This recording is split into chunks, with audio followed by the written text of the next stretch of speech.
With just one win to their name, can Brighton find the spark to ignite their season this bonfire night? Melissa Phillips makes 4 changes, including dropping her captain. She says it's time her team find their tipping points. Despite their Champions League hopes fizzling out, Manchester United have put on quite the display in the WSL. Just the one loss in their last 20 as they've gone off like a rocket. Mark Skinner makes 2 changes. Galton and Jay-Z come in. The final match of the Barclays WSL weekend, ready to light up the night in less than 15 minutes' time. Evening all on the South Coast tonight with 2 seasoned travellers, Stephen Warnock and Izzy Christiansen. We're going to focus on this match in just a moment, but when we came off air yesterday after Chelsea's 6-0 win over Aston Villa, ping went the phones and the news that Emma Hayes is set to leave Chelsea at the end of the season. She's been heavily linked to Izzy since then with the US job. We know she told the players straight after the match. Some 24 hours later, how are your eyebrows? Still up in the air? Well, I mean, it is a shock, but the time was always going to come at some point when she departed. The incredible legacy and what she's achieved at Chelsea is, go down as one of the best managers in football history in this country, without a doubt. I think the big thing for me is when I'm relatively new to the WSL and understanding it all and knowing everyone. When you talk about the WSL, the name that springs to mind straight away is Emma Hayes. She's brought so much success, so much change in the game. So I think when you think about her stepping out of the WSL, what does that do?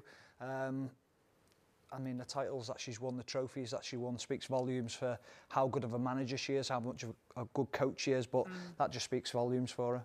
Absolutely does. And we all know what she's gone and won on the pitch, but off it as well, the changes that she's made. Yeah, she's led in every single area of this game that's needed to be improved since the formation of the WSL. And I know a lot of people working, behind the scenes in women's football to grow the game and to get it to where it is today. Emma Hayes has definitely pioneered with that in being the voice for change, the person that set an example to what a professional football club looks like. And it's a massive challenge for whoever does step into her shoes next season to sustain that success. Yeah, you're right. When we talk about women's health, that she's been responsible for changing maternity rights as well. We know she's been at the forefront of that, even down to things like VAR Light, talking about that, about goal line technology. Anytime there's something controversial, she steps up and talks about it. Yeah, but she's got the voice too. And I think that's what she knows. She's got that. So when you've got that ability to do that and you know that responsibility lies with you, be brave and go after the big things to improve the game, to get it to the highest level.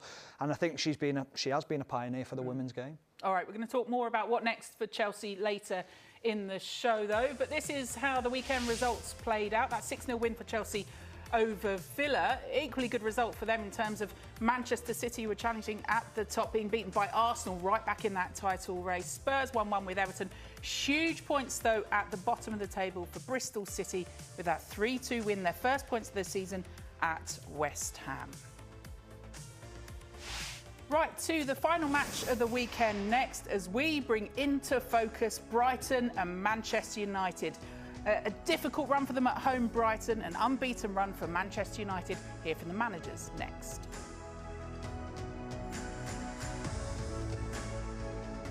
To the last game of this WSL weekend, it sees a Brighton side looking to throw off consecutive defeats up against an unbeaten Manchester United. Both managers have been speaking to Johnny Phillips. Is it a balancing act as well, given the strengths that United pose going forward? Yeah, of course. Look, they've got quality in abundance. We know they can score goals. We know they're good in wide areas and deliver from wide areas a lot. So we'll have to be switched on in the box and most importantly, make sure that our in possession doesn't lead to errors that are creating opposition chances for them. Are Brighton still a bit of an unknown quantity, given the changes over the summer and that they've perhaps been a bit unpredictable so far this season? Yeah, I know that Mal won't be as happy with the results, but actually there's been some parts of the performance that I'm sure she'll be really happy with. So yeah, it's one of those, and again, they're growing into the style that she wants them to play. New players is always difficult to challenge that, so what I'm looking at from my team is though to try and maximise that while we're here. You know, we've got to unlock what they give us and do the very best with that. But look, we can do that against any team, and I'm expecting that from us tonight. We have to go out like we want to win the game rather than not taking draws, or we have to go to try and win the game. I think you look at the nature of when we've conceded goals going into halves, we have to be able to manage games better when we're under pressure, either game state or in possession. Their front three are very dangerous, so we have to be very calculated in the way that we defend, and we're going to have to defend well tonight individually, but then what we've got to make sure is that Brighton defend how we play, and if we do that we can dictate more of the game. It's a mindset battle tonight, and if we do what we expect of ourselves, then we want to come out on top of that. Mark Skinner on your analysis for you, Izzy. Off you go. He talks a lot about the transition of this Brighton side.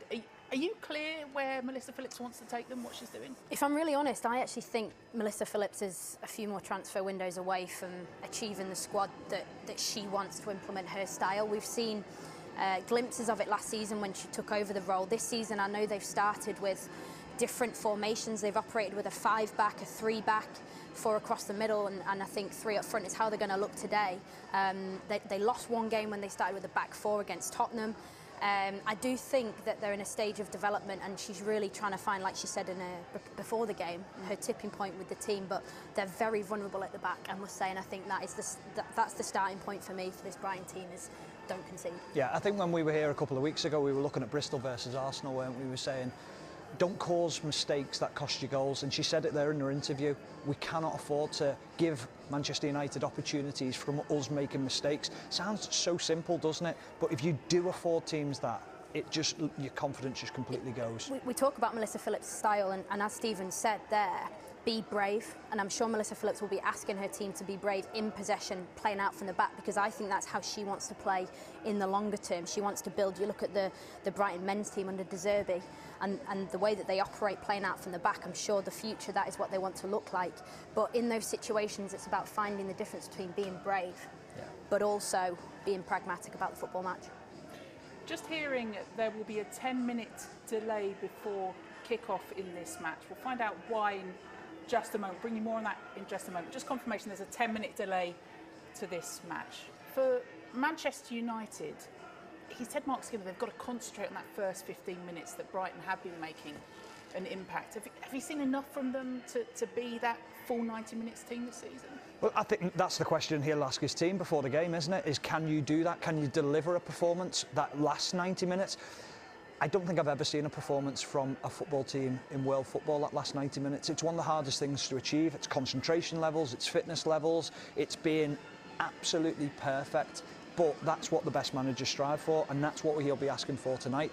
I think it's a perfect opportunity for them to try and achieve that. But what is the barometer? What is the point where you go, yes, I'm satisfied with that?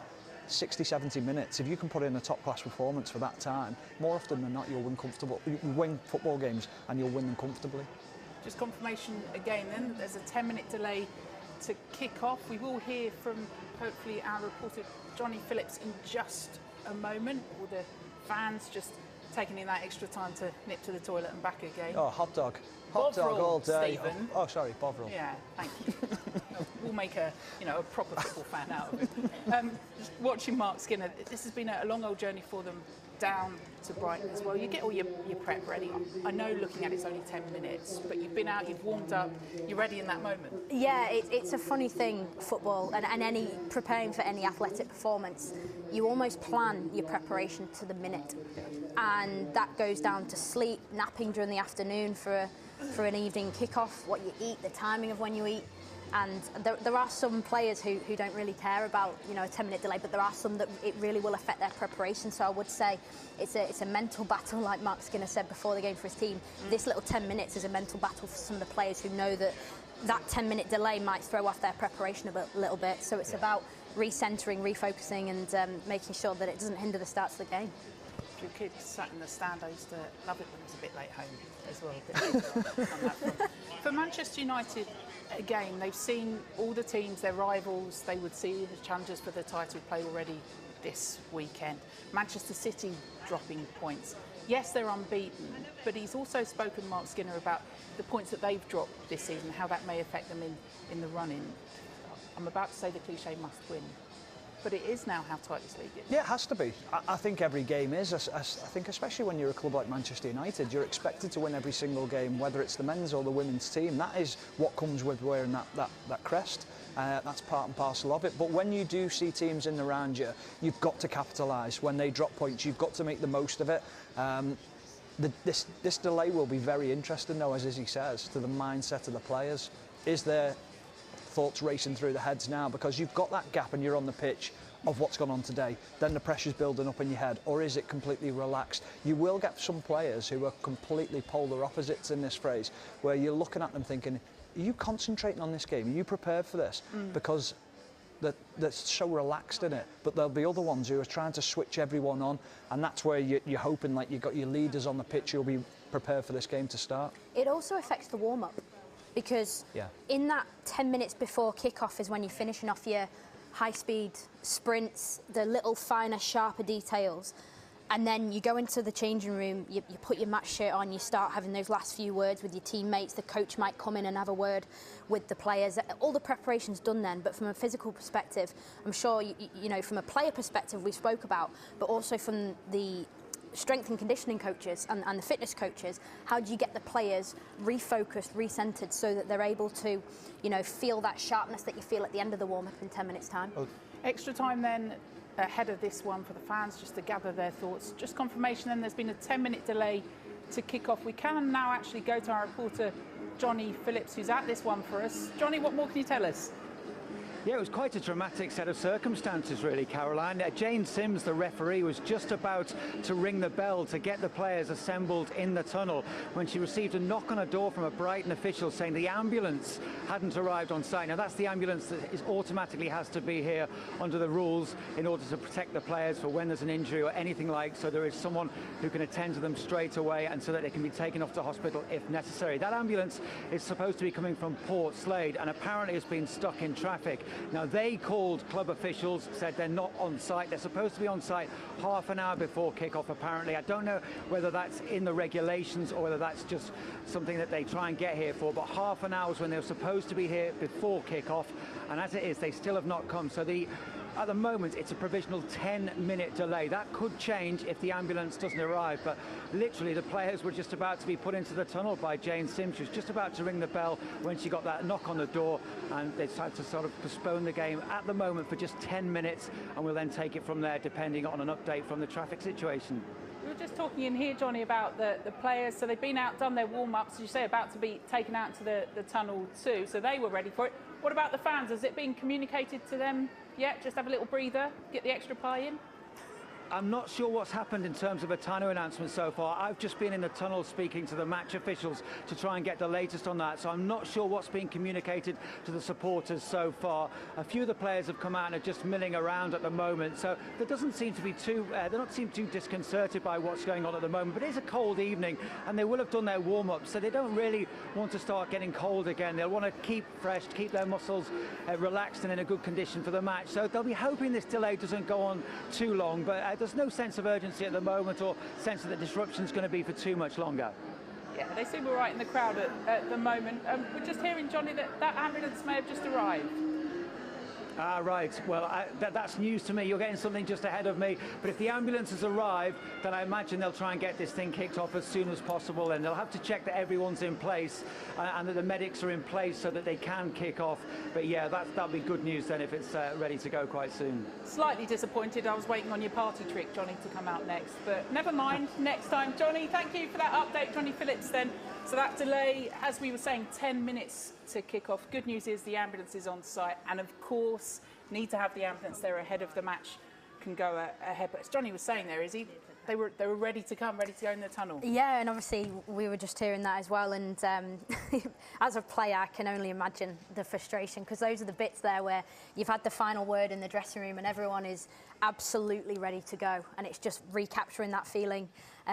Probably getting out on the pitch and taking a few extra moments to get a few more sprints in to make sure they're up to speed, and both teams will be looking to start brightly, I'm sure. Yeah, and that long old trip down as well for those fans, just making sure that they're ready.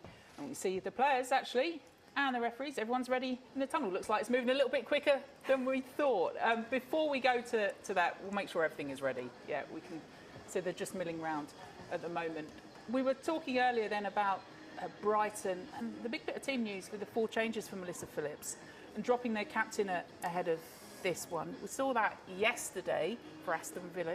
Big calls from the managers. Yeah, big call, but again, calls that you're going to have to make across the board. But it'll be interesting to see how they cope without her. Right, that 10 minutes passed quickly. Well done, you two. Let's head down to our commentary team for this one. Will United's unbeaten start be rocked at Brighton? Former Arsenal and Brighton keeper Emma Byrne is alongside your guide for this one, Gary Weaver, always prepared. Are you sure? Thank you, Caroline. Well, Manchester United were one step from glory last season. 1 win from the title, 1 win from greatness. Now they look to climb the mountain again as they arrive on Brighton and Hove Albion soil. Let's take a check on the teams for you. And Melissa Phillips' first game as Albion boss was against United in the FA Cup. Sophie Bagley goes up against the club she left in the summer. Likewise, Maria Thoris-Dotter, who spent a couple of years at Manchester United but saw her game time diminish. Maisie Simmons comes into the midfield alongside Yulia Zigiotti in this 3-4-3 system. Vicky Lasada and Tatiana Pinto dropped to the bench.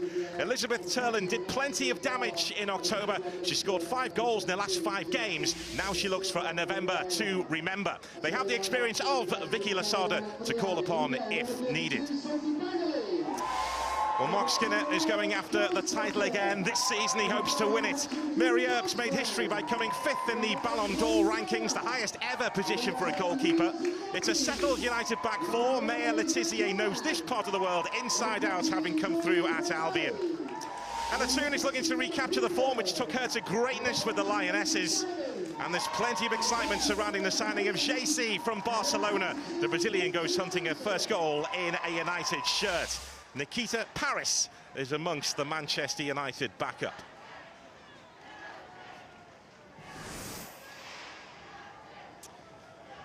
So, Brighton and Hove Albion have Elizabeth Turland leading the line. Emma, how impressed have you been with what she's done this season? Yeah, very impressed by Elizabeth Turland. I think she was missed. She didn't start against Chelsea, and I think her presence was missed out there. And as you mentioned before, she scored 5 goals in 5 appearances, so it's not too bad, is it? She's also getting good game time for Norway. Difficult team to get in there considering their strikers, and I think she's just done really well. She really leads the line. She's actually a midfielder, so the fact she's playing up front and scoring those goals is credit to her. I think we might see her in a little bit of a deeper position. I think she might drop into midfield at some stage today, which will be interesting. And then, of course, for United, you've got a lot of players to pick from, but for me, it's all about Mallard today. I think she's been excellent for them. She's been in and out. She hasn't started as many as she wanted to, I suppose, but what a great player. Loni from Lyon, another difficult team to get into. But she's come here, she's done really, really well. She's scored. She has 3 goals under her belt. She's done really well. She started against PSG in the second leg. In fact, the front 3 have started against PSG in the second leg. So Mark Skinner has gone with that. And I think Mallard is really, really good up there. And she's very, very good in second balls, which is something that Brighton wouldn't really be considered that great at. Well, the last words have been dished out by Mark Skinner's players in that huddle. He is ready to go. Brighton and Hove Albion are in the huddle away to our right-hand side here in Crawley. We're around about 20 miles north of the city of Brighton and Hove. Well, this is Manchester United's first game since Sir Bobby Charlton passed away, one of the greatest the world has ever seen. So humble, his talent brought joy to millions. And this also is Albion's final home game before Remembrance Weekend, so both clubs will pay tribute to service personnel who've lost their lives in conflicts around the world. Joe Crombie from the Salvation Army will play the last post.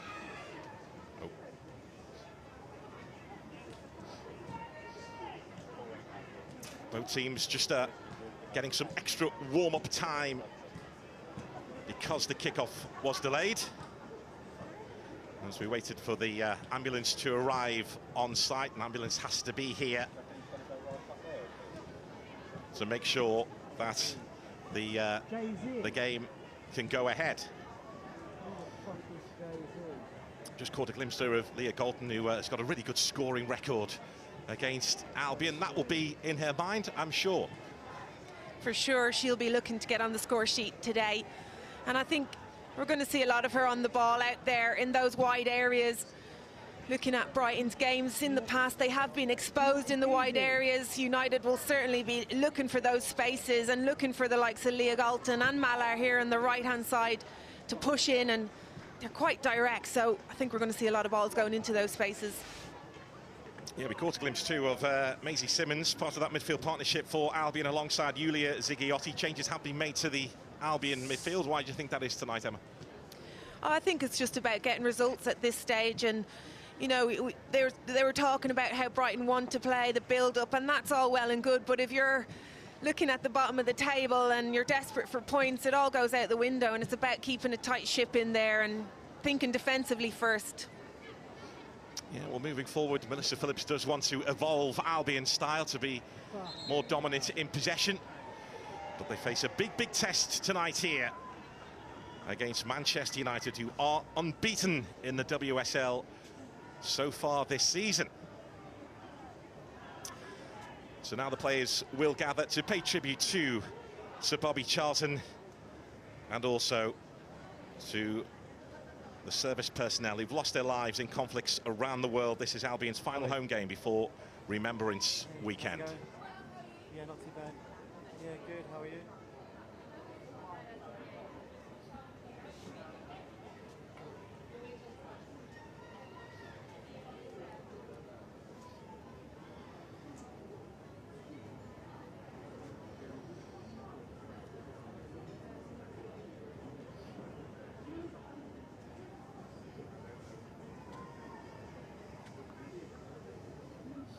Ladies and gentlemen, everyone at the club was saddened by the passing of Manchester United and England legend Sir Bobby Charlton, one of the country's greatest ever players. This evening is also our Remembrance Day match. As we invite the managers from both teams to lay wreaths, we are joined by Joe Crombie of the Salvation Army, who will sound the last post during a period of silence that will begin and end on the referee's whistle. Yeah. We pause, we reflect, and with grateful thanks, we remember.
Beautifully done by Brighton and Hove Albion and by Manchester United.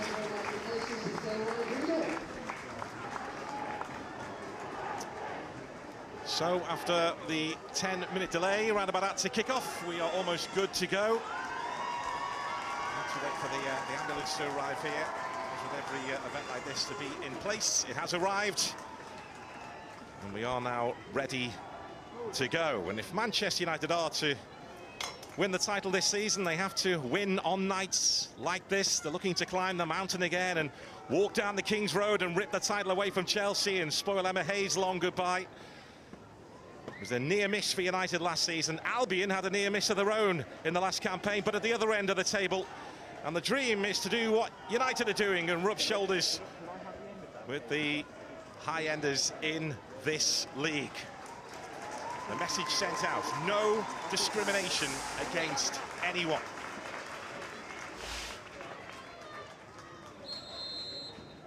So United get us underway, looking to maintain their unbeaten record in the WSL, looking, Emma, to keep the pressure on those above. Yeah, and you know, we've seen United last season and they scraped results, just the resilience and scoring those last-minute goals. You know, they're top of the league when it comes to scoring the last minute. But, you know, it's funny because Brighton, at the moment, are the best in the league at scoring in the first 15 minutes, so they'll be dependent on that as well. But United have shown their resilience. They've shown how to fight, how to keep teams out and to score at the other end, and that's exactly what they'll be doing today. But they know where to exploit. It's going to be in those areas here where Malar is picking up the ball, and then, of course, look at that wide space out there, completely free run for Hannah Blundell there. Yeah, Blundell on the move, the first bit of work for Albion to do, and they just about do it defensively as Galton was waiting in the middle. Yeah, Katie Robinson, both Katie Robinson and Emma Kullberg, the wingers, are going to have a lot to do here tonight. You've seen in that instant there, Robinson just couldn't get back with Blundell. She's going to be going up and down that line. She's going to have to get back to help her teammates. Well, United have scored 3 goals from corners so far this season.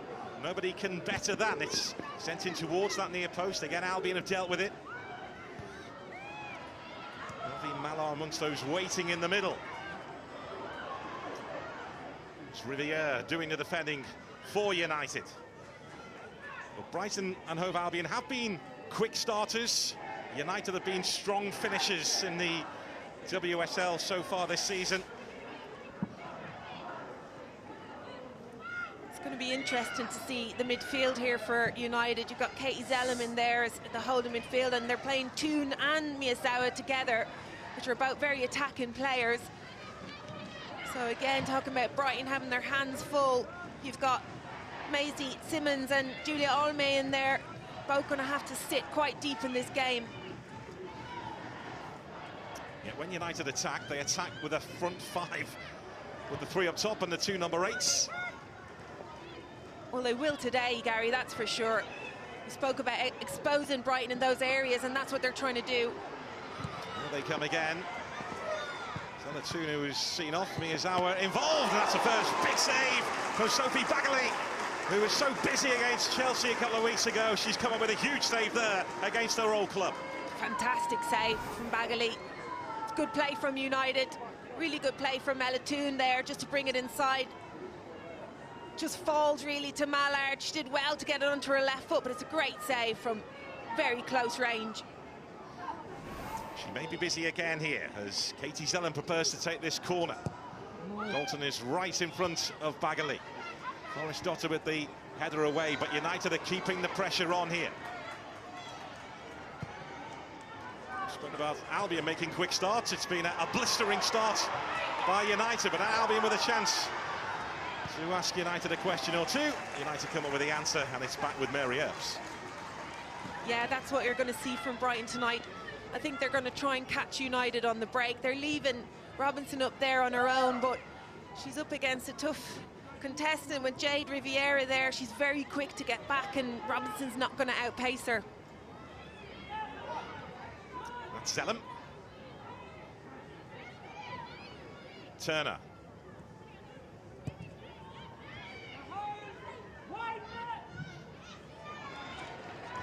Out to play from Mary Earps as Ella Toon gives her a little bit of a stir. Handball appeal in the midst of all this. And it was a handball from Bremer. Luckily for Brighton, the referee didn't see it, but the call was correct. It is a handball.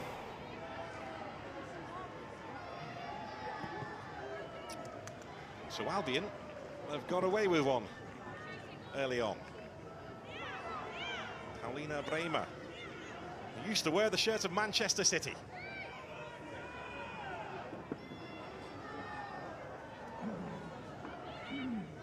Haley involved.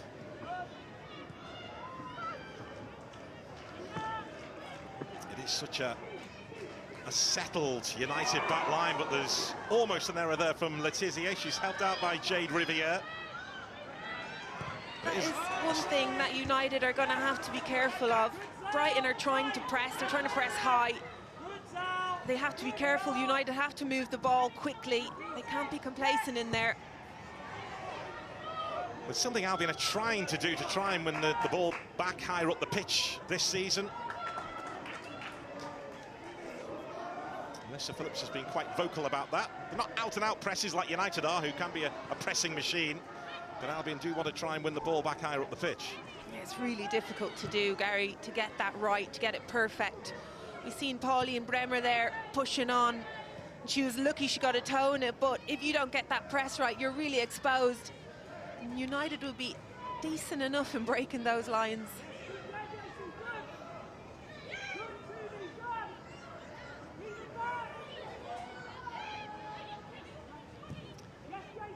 Mirievs goes long, looking for Mallard.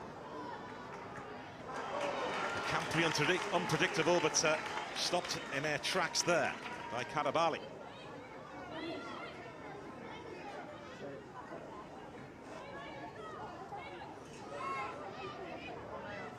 There's Letizier.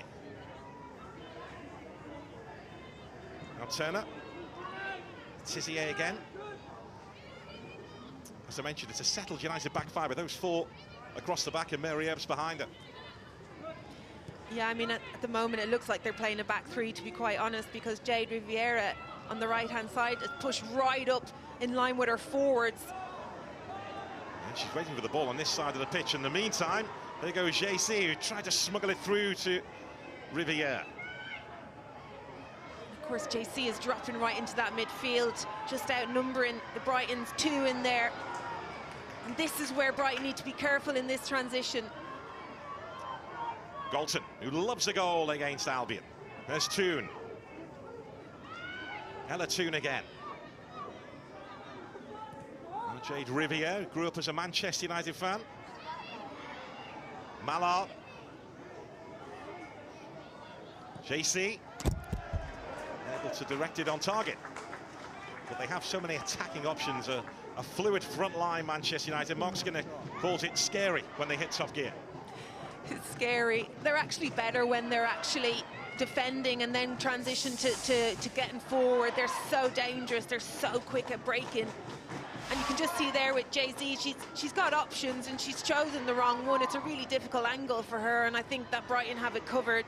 It's where you're going to be looking for your players to be calm, to pass the ball, to keep possession, and she can afford to give that back to Mallard there.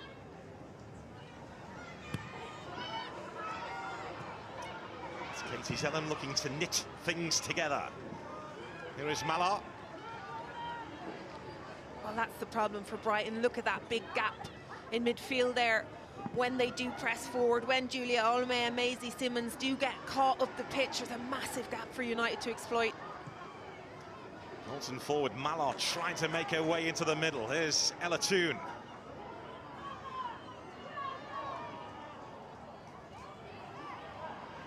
Toon in a scrap with Katie Robinson. Ella Toon's done really well there. She realised that Leah Galton was offside, so she had to go and put the pressure on Robinson.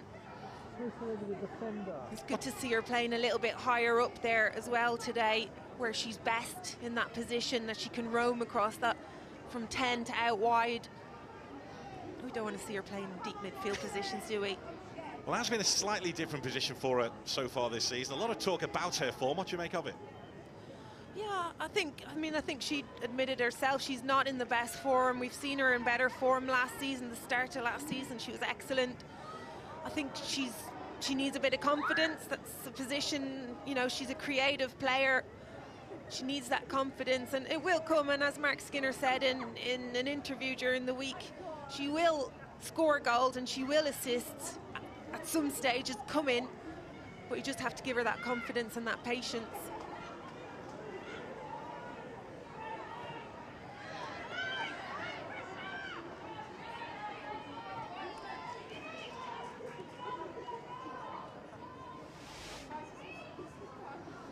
So United at the moment, as you'd expect, dominating the ball in these opening 10 minutes.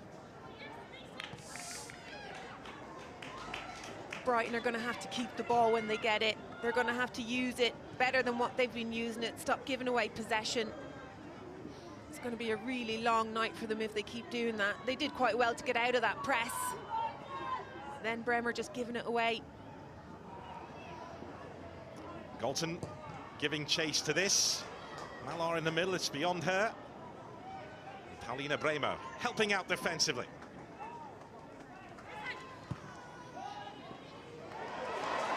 The break could be on here. Turlen leading the charge up the pitch for Albion. Just about keeps her balance, then gives the ball away. The referee was waiting to see how that played out. And now Jane Sims pulls it back for a free kick. Yeah, it was a foul. Turlen does really well. Maya Le Tissier misjudges that completely. Just allows Turlen to run into that space. We've seen teams do that against United as well. If they can get past that initial press, like Le Tissier misses that ball, there is massive spaces in there for Brighton. And it was given a free kick, and rightly so.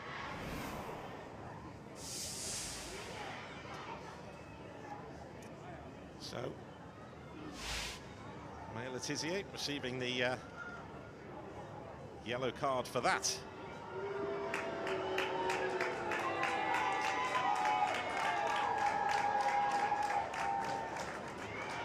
Albion looking for something from this set piece. Simmons is standing over it.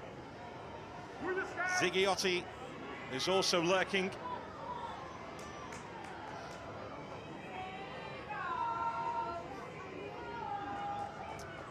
Huge gap between the United line and their keeper Mary Earps. It's left to Simmons, who sends that in, and Earps will clutch and hold on. Just another day at the office. Yeah, no problems there for Mary. Decent ball in though, and it's where Brighton can perhaps get their goals in these set pieces. It's certainly what they'll be hoping for. It's going to have to be good though to beat Mary Earps.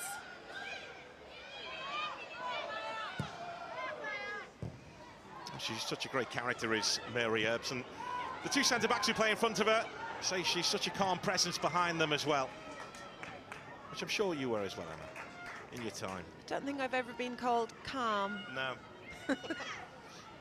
Not surprised, no, but you need it. You need the goalkeeper back there. You need them talking to you all the time, organising. It's so important. And I think you can hear Mary out there more than anyone, and that's exactly what they need.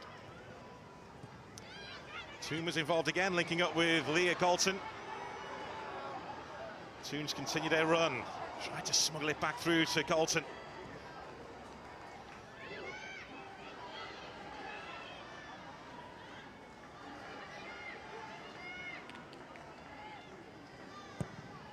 It's Sophie Bagley, who will know all about Mary Earps, having been number 2 at United behind her. Sophie Bagley so far has come up with a big save of the night.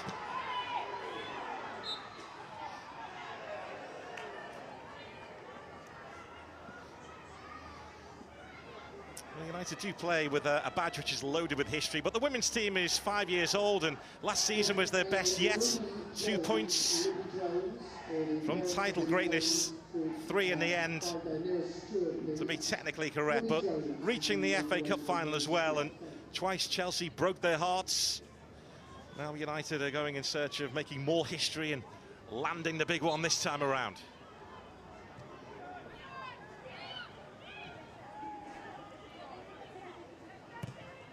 Riviere over the head of Miyazawa.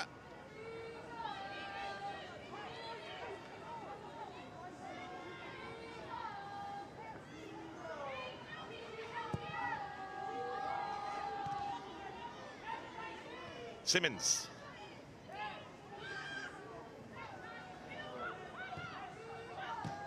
Simmons has made the move on this near side of the pitch, and Kullberg was looking to join the attack. Yeah, you can see Brighton trying to build, trying to play out in a 3-4-3, and they're trying to get in behind United there, whether it's a flick on or a more direct ball. Then as soon as they're in defence, they're going straight into a 4. You can see Emma Kullberg just dropping in there. They're still getting exploited down that right-hand side. Katie Robinson not tracking back. There's Galton. Seen off that time. She's kept the ball in play. Miyazawa, the Golden Boot winner at the World Cup, couldn't connect with it. But again, United making progress down their left, the Albion right. Riviere that time, but too much on that. Yeah, she's disappointed. That's twice now. She's just overhit it. The ball was on.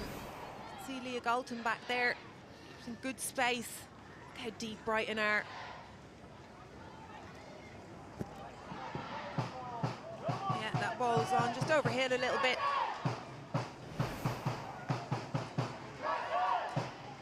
Jane Riviere did start out as an attacking player. She used to get up early with her dad to watch Manchester United games in the Premier League in her native Canada. She used to study Wayne Rooney. Then she got moved to right back, but I don't think she studied Gary Neville. Because as Jamie Carragher famously said, you don't grow up wanting to be Gary Neville, do you, Emma? I don't even know what to say to that, Gary. Let's move on. Here's Riviere.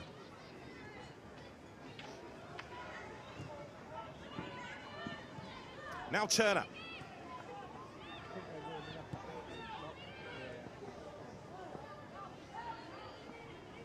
Turner again. Again, United looking to exploit the Albion right, but the flag will go up, and Galton is caught offside. Yeah, Brighton just need to be careful of those spaces. They also need to be careful of Miyazawa in there. She's finding a lot of space that United haven't really seen yet. But Brighton's midfield are preoccupied with Ella Toone and Katie Zellem, that Miyazawa is getting a lot of space in those number 10 areas just in front of Brighton's back three. Yeah, I mentioned Miyazawa, Golden Boot winner at the World Cup, 5 goals in 5 games for Japan.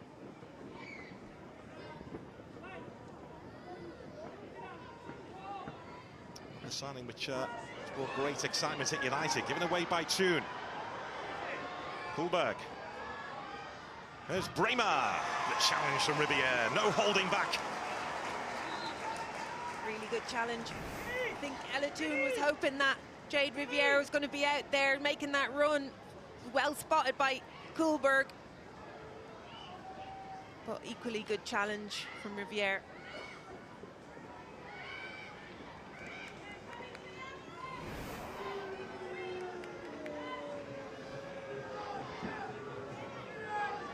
Turlin waiting.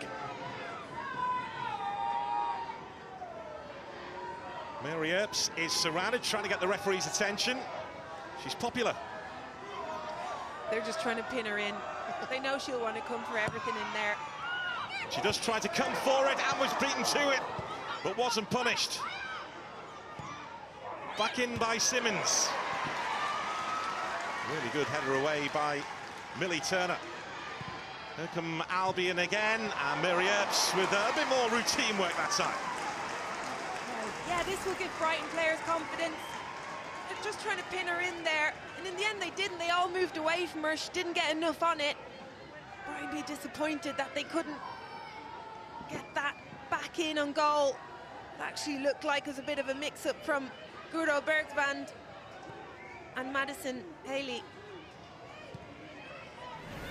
It's a chance for Albion, as there was on the follow-up too.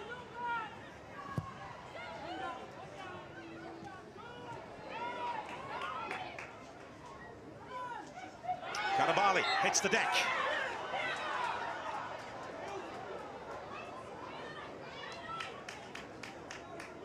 That's going to be a good battle down there, Garibali and Malar.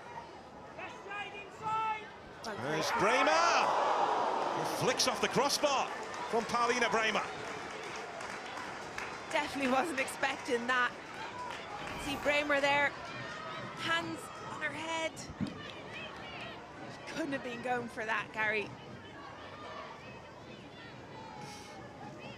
Well, it looked like she was looking up at who was in the middle, or was she giving Mary Ebbs the eyes there?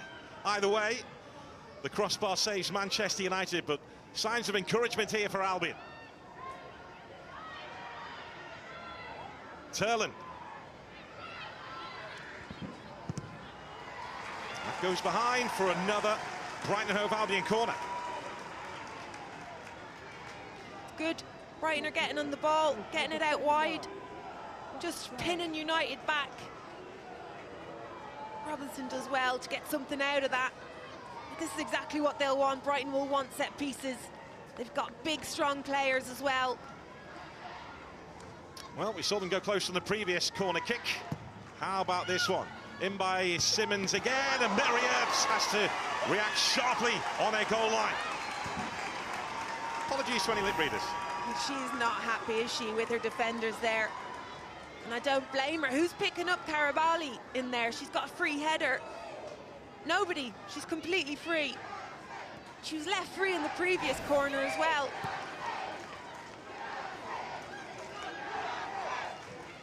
Albion are building momentum here. Just one win so far this season in the WSL for Brighton and Hove Albion. It came on the opening day at Everton. They've had a difficult run of games of late with Spurs and Chelsea. Now this against Manchester United, but they're on the front foot here.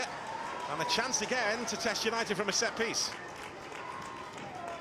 Yeah, but this time someone has to pick up Karabali, who's making her way into the box there. You can see Mary Earps having a word. They're part zonal marking, so you can just see them around that 6-yard box, which means they are going to be a little bit weak picking up. They don't have as many players out there.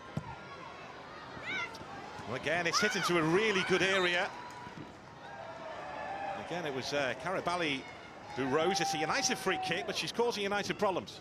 Absolutely, and it's all because they want that zonal mark. And Mary Earps, they've got at least 3 in there in the 6-yard box. Brighton are committing players forward.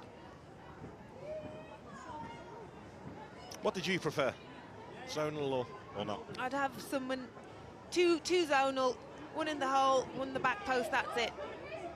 And then everything around that 6-yard box is mine. Nice turn from Miyazawa as United look to try and find their rhythm again. Riviere giving chase. Kuhlberg tracking back and doing the defending. There's Bremer. But Albion have a spring in their step here.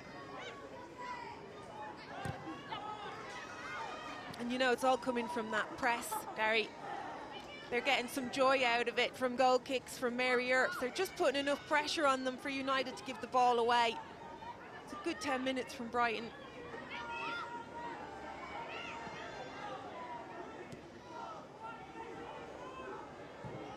Karabali. That was risky. Galton shifts the ball to Toon.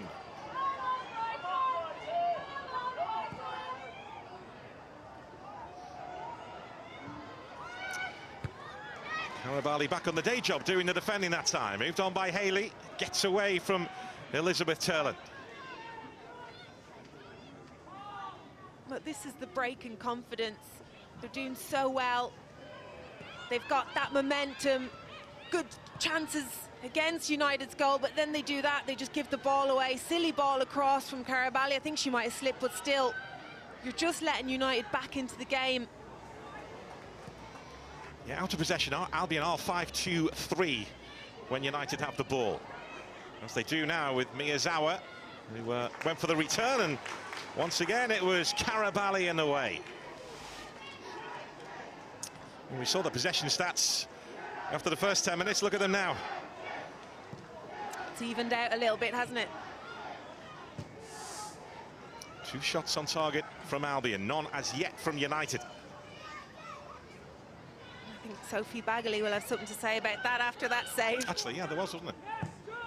That was the last 10 minutes, yeah, what we just looked at. Goalkeepers union? Always. Nice play from Jay-Z. It's just the final ball, isn't it? Needs to be better from United.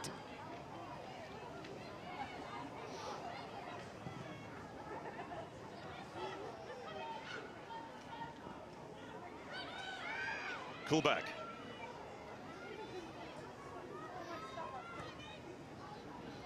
Albion are staring at what they hope will be their future. They want to do what United are doing and crack the top 4, muscle in on that territory.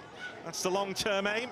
The short-term target is to move away from the bottom end of the table and to try and make a statement on a night like this.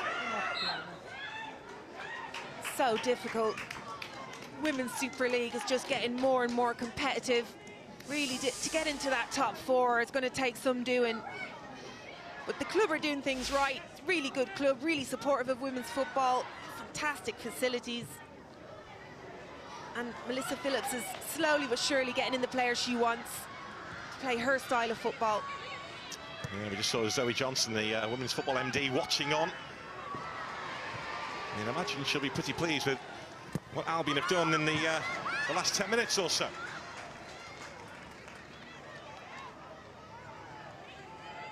You have to play a 3 at the back as well. You have to be very, very brave.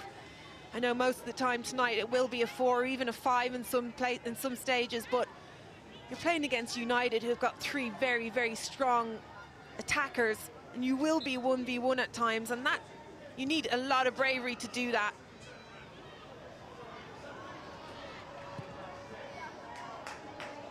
United again looking to stretch the pitch with Leah Galton. JC is up there with her. Galton sends that ball in, but dealt with by Forrest Dotter. Leah Galton does come in field a little bit more now. She does prefer to stay out wide, but Mark Skinner wants her to find the pockets inside the pitch as well. Yeah, she can definitely do that. I think she links up really well with Ella Toone when Toone does drift out to that left side. But it's all about what's happening in front of her and behind her as well. JC in general drops a little bit deep into Galton's spaces. Mallard looking for Galton, who brings the ball under her spell. It's JC, the flag is up. Couldn't find a way past Bagley in any case, but the flag did go up immediately. It's great play from Leah Galton there. Great first touch to bring it down. You can see Jay-Z just acknowledging that. It's a great ball as well from Mallard. That's when Mark Skinner says they're frightening. Those 3 players are frightening when they link up and when they play, but you've got to stay on side there. That's one thing I would say about Jay-Z. She does get caught offside a lot.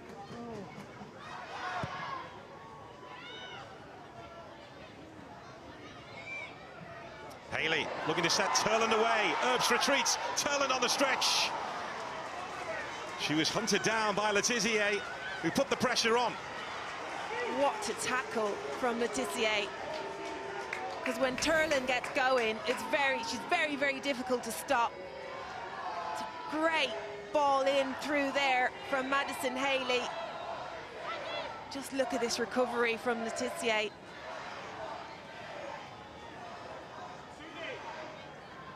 Just gets the slightest touch on it. Yeah, she had to make that count, and she did. Back on her old patch. Simmons again on set-piece duty here for Albion. Could be another test on the way for Mary Earps, who's dropped right on top of her. Karabali commits the foul, and the pressure lifted. It's very clever from Brighton.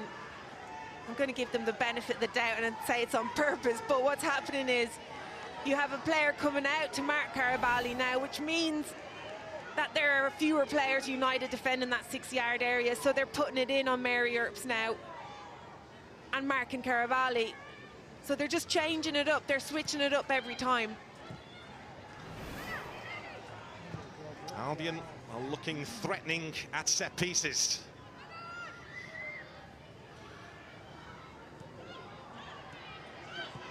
There's Turner. Now Haley. It's Turland. That's critical. It's a brilliant finish. She had a wonderful October, and now potentially a November to remember. Too hot to handle. And it's all from the press, Gary. They've done it so well all night, and even better as the game's gone on. See, United can't get out. Brighton are just catching them. It's a great press from Julia Zigiotti there. Just nicking that ball off Ella Toon, just calm and composed, just passing it in. Great ball, and an absolutely brilliant ball from Simmons there to find Terland, and it's who you want on the ball, don't you, at the end of the day? Lovely finish from her. A finish of real confidence, picking out the bottom corner. 6 goals in her last 6 games. And that could be the biggest yet. Problem is now, can they hang on to it? They do tend to score early goals. It's not early by any means, but they do score first and then give away their lead. Well, plus we know United tend to come over the hill in the second half of matches.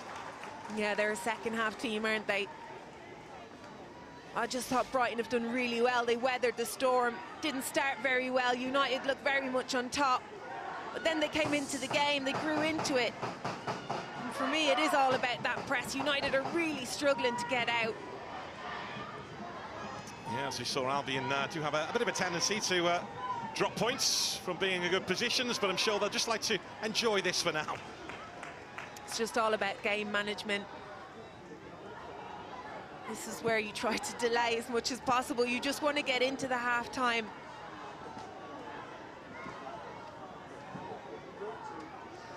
Well, the first game in charge was against Manchester United. It was an FA Cup semi-final defeat last April. It was really a season of chaos for Brighton and Hove Albion with the amount of changes they made at head coach level. Hope Powell was here for 5 years but left. Eventually Melissa Phillips arrived and is looking to make Albion a team who dominate the ball a little bit more than they have done. They have the lead here. Yeah, we're not going to talk about the press again. They're also bypassing the midfield a lot, so they're being very direct tonight. And it's working, and sometimes you just have to do that to get results. Mallard with the cross as United look to hit back, and Bagley will get to it. Just would worry about those balls getting into the box. First of all, can you stop them getting in there? Can you stop the crosses? Be asking Carabali to get a little bit tighter. Mallard's bringing it onto her left foot all the time, so just be aware of that. And when that ball does come in, are they defending properly? Because they're, I think United would be a little bit disappointed not to score there. Haley's picked up the baton here. Lundell stepping in from left back to deal with the danger. There's Kullberg. Terland. Terland's gone down. I think possibly winded.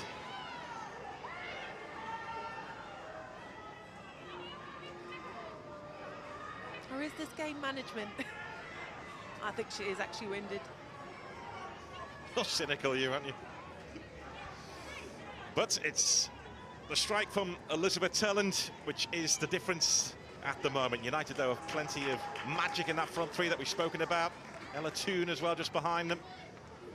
There's Mark Skinner, who's been happy with performances so far this season.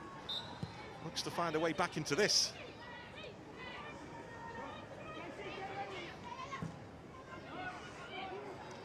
Carabali. Boris Dotter. Carabali again, knew exactly what was happening behind her with Miyazawa closing in. Brighton are going to just have to be a little bit careful of that ball over the top. It hasn't worked for United yet, but it is on. Miyazawa's making really good runs in there, in behind Carabali.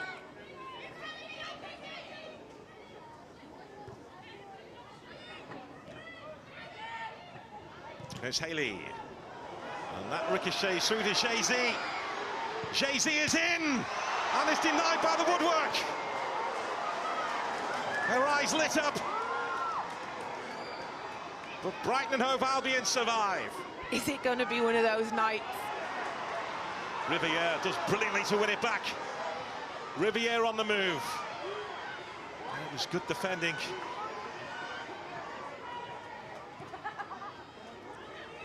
Really good play from Giulia Zigliotti there, getting back to help her defenders. But just this chance again. It's actually Haley on the ball, just trying to blast that. That is a forward clearance, all right. falls really nicely to Jay-Z. Just that touch out wide, that extra touch, it makes the angle really difficult. And Bagali does really well just to get up and push that away. Yeah, Jay-Z with no goal in their last 19 games. She was signed from Barcelona in the summer. United have a couple of bids turned down. Struck gold with the third bid. She'll be replaying that chance in her mind. Just struggling at Barcelona as well to get in. You know, that's fair enough. You've got a lot of players in there, but then coming, you know, just struggling as well to find the back of the net here. I actually prefer her on the right, being honest. I think she does really well playing right side, cutting in. And I prefer Mallard in the centre. I'm not the manager. Well, he's not far away from you. He might hear you. That's why we keep our voices down here. I'll try to. There's Miyazawa. Letizier. Mallard. Riviere once again providing an option down the United right, looking to deliver the cross, but it's comfortable for Albion to deal with. And this is Paulina Bremer, who with the outside of her right boot tries to set Turland away, but the ground was covered by Katie Zeller. Yeah, United are doing well to get into that final third, and then it is all about that final ball. Unfortunately for Jade Riviere, she's been the culprit for a lot of those poor balls into the box. Needs to be better, getting in really good positions, but then it's just the final ball letting her down. Maybe she did study Gary Neville. I'm only joking, Gary, if you want. There's Mallard. Mallard has gone for the return, and she could be in here. Mallard! Again, it's really good defending by Brighton and Hove Albion, and that time it was Guro Bergsvand who made the difference. Excellent defensive clearance here. It's a good ball in from Mallard. She knew exactly where she wanted to go with it, but it's really, really good defending. You can see Guro just turning around there. She knows where that player is. Really good last-ditch challenge.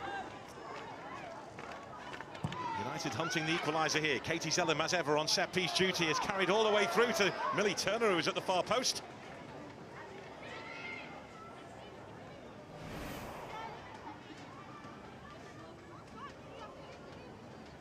Ball cannot bounce in that box. I would not be happy if I were in goal there. You've got to get your head on that. You've got to get something on it. Well, he knows he works with the pressure because of that name of Manchester United. If points are dropped, questions are asked. They drew home to Leicester, but destroyed Everton in the game despite a sickness bug sweeping through the camp before the game at Walton Hall Park in Liverpool.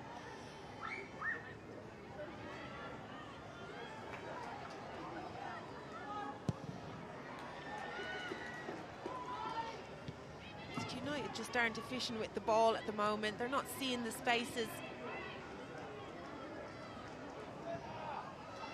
Galton's cross evades Mallard. This now is Miyazawa.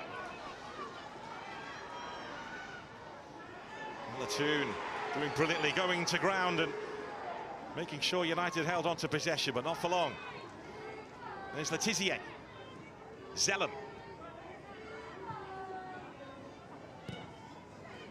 There's that back five defensively for Brighton, making it difficult for United to get in there, but they just have to keep moving the ball. They have to keep switching the ball, finding those spaces. I still think Miyazawa is getting free a lot. I think they can look for her in that space there, just in front of Brighton's back 4 or 5.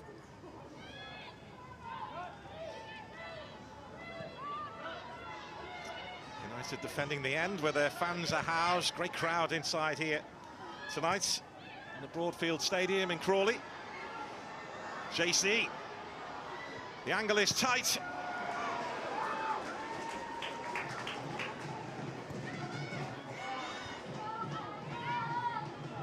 There's that ball over the top again, getting success from it. It's a nice curved run from Jay-Z, staying on side. She does everything right apart from the final ball. Gets across Caravali. It's just a poor ball in. It's another good positioner for Manchester United. Letizier.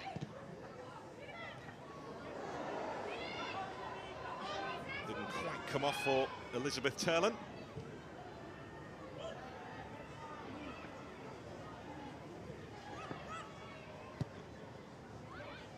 United have shown their character and resilience so far this season when behind in games.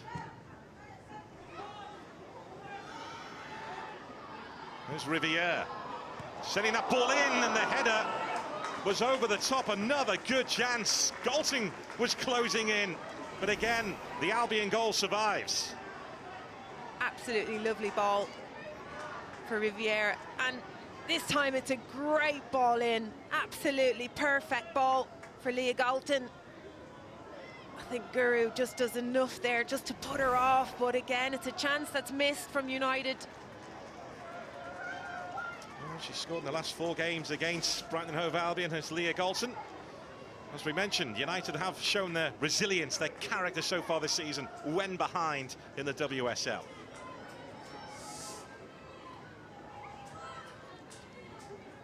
United have won the last 4 meetings in this fixture, and they haven't conceded a goal, so that's a massive step for Brighton already, just scoring against them. There goes Haley. Tellin's up there with her.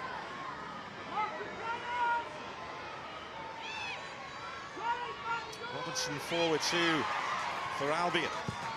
Away by Millie Turner.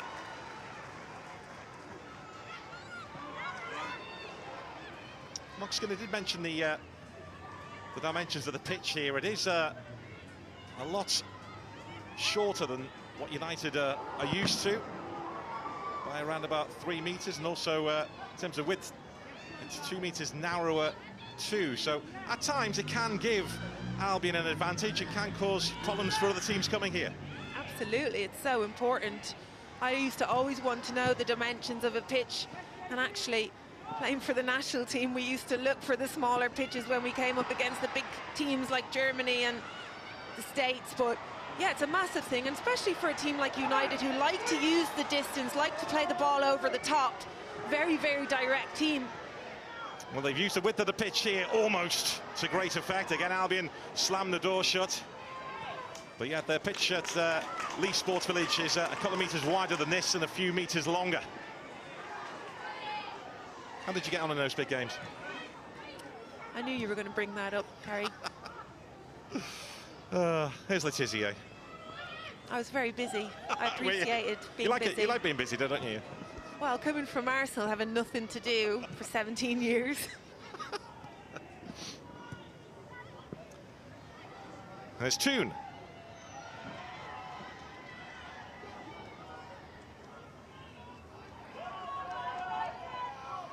Galton in combat with Guro Bergsvand. United will get the corner. Reaching the final 90 seconds of normal time as United move it short and then drop it right on top of Bagley, whose fingertips did the rest, and then she had to get back up to make another save. Unbeatable so far tonight. How? How is that not in the back of the net? And they get a goal kick. What a stretch from Sophia Bagley. But you have to be careful. Brighton aren't even switched on. This is a problem. United take a short corner and Brighton are not even organised. They need to do better, especially in these really key moments of the game, in the 43rd, 44th minute. Well, as I mentioned earlier, in the last game, she made some big saves against Chelsea. She's made a couple of big interventions so far tonight against her former club. Yeah, she's going to be full of confidence, especially from that Chelsea game. I tell you what, if she keeps playing like this, we might see her on an England list somewhere. Mary Epps away to our left, watching on.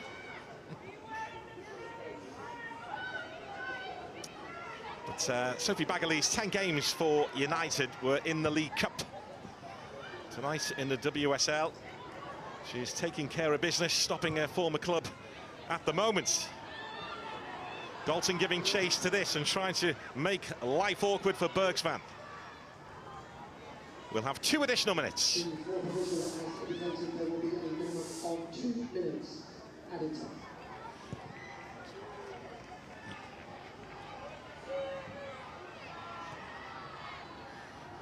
There's Galton.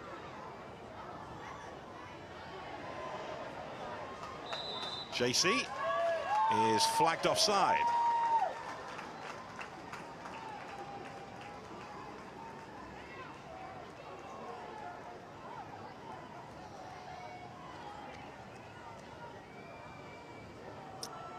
Well, Sir Phillips there in conversation with the fourth official, Stacey Fullix. Mark Skinner about to be in conversation with his United players, although I think he's having a say in that conversation too.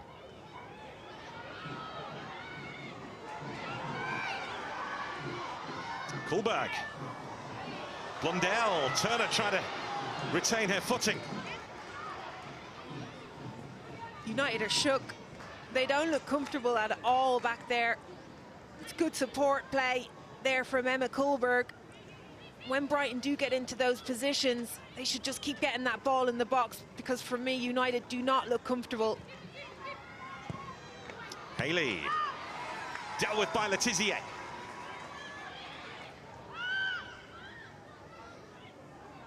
United looking to go top 2 in the WSL tonight.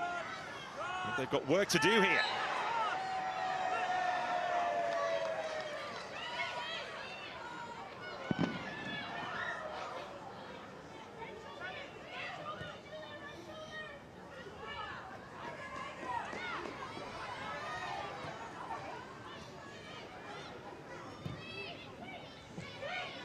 Letizier.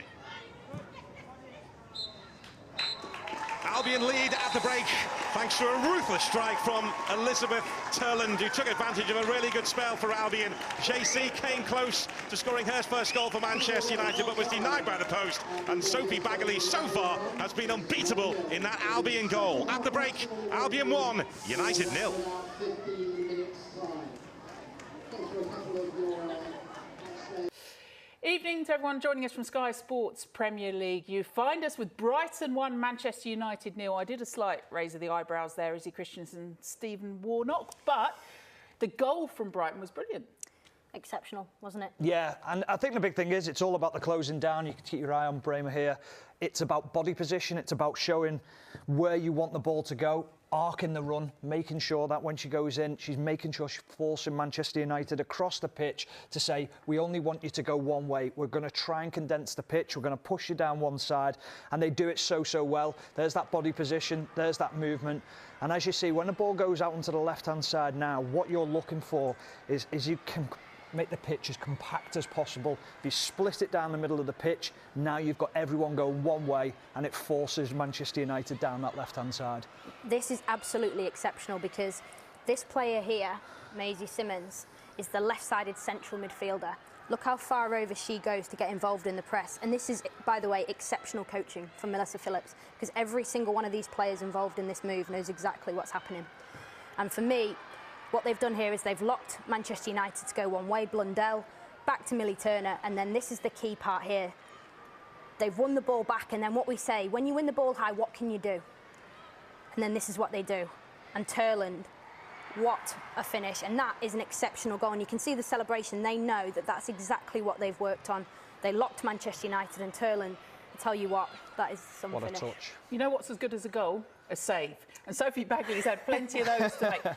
Brilliant in that first 45 minutes. Yeah, you need your keeper to perform at the highest level, and she's performed at the highest level. Sometimes as defenders you can throw your body in front of everything that you want to try and throw it in front of, but you need your goalkeeper to be at her best, and she has been at her best. The speed in which this one comes at her, she reacts so well, but this is the one easy, isn't it? I mean, triple save. Absolutely fantastic. We said before the game, if Brighton are going to have a chance to take points out of this game, the first priority is defending, and Sophie Bagley has kept them in the game so far, and she's proven here again it's almost a triple save, and the way that she's sort of led her team. She obviously knows this Manchester United team because she's just joined Brighton this season, so she knows she's up for it, and I tell you what, she's certainly kept her team in it. Yeah, it's the old Buzz Lightyear falling with style. Well done, Bagley. She's kept Brighton in it at the break then. We do know that Manchester United love a second half goal, got the most in the WSL this season. But Brighton ahead at the break.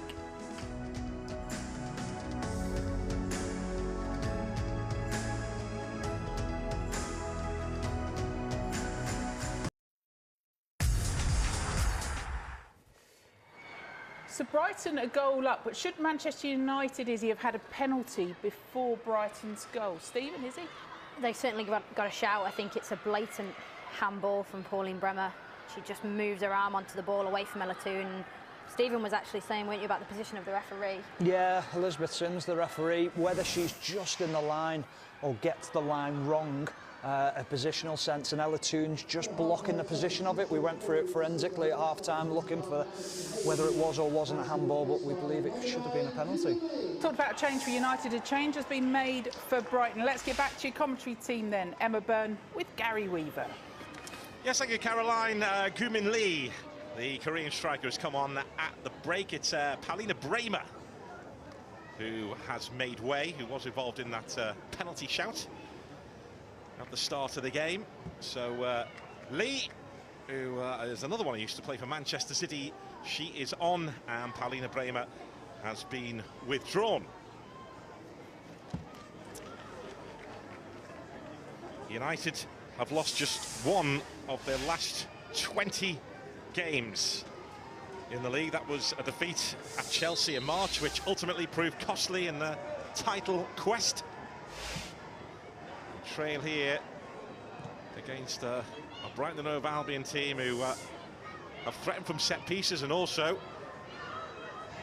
have caused United problems on the turnover, pressing United when they've been in possession.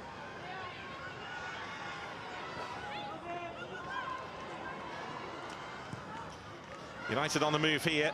It's claimed no by Bagali. It's Haley who's been withdrawn at half-time. Bremer is on the pitch on the far side. So that is the change, with Lee coming on. Yeah, I think you see here Katie Robinson just pushing up a little bit and Lee just dropping into that number 10 role, just in behind the front three. She just keeps possession quite well. She's really good on the ball.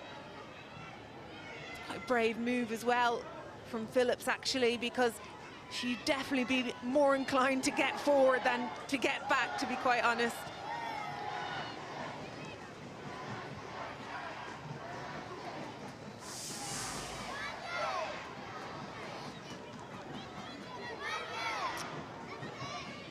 There's Turner.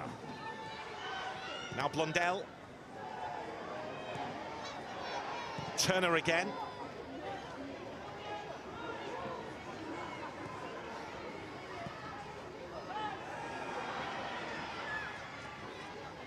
Miyazawa. Here's Zellum.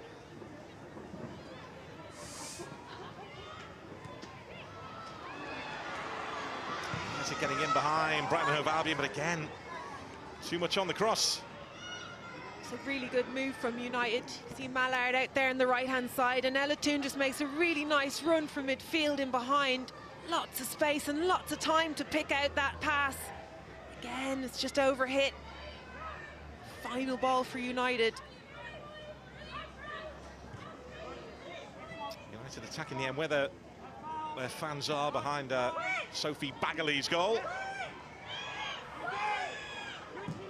As ever, United's fans have travelled in their numbers. Robinson giving chase to this for Albion. Lee is there as a backup. There is Gumin Lee.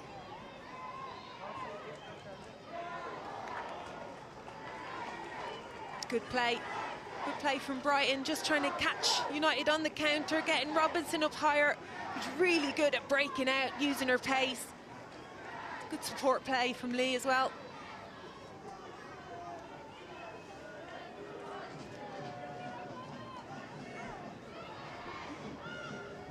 Robinson involved again, delivering that cross. It was a searching ball too.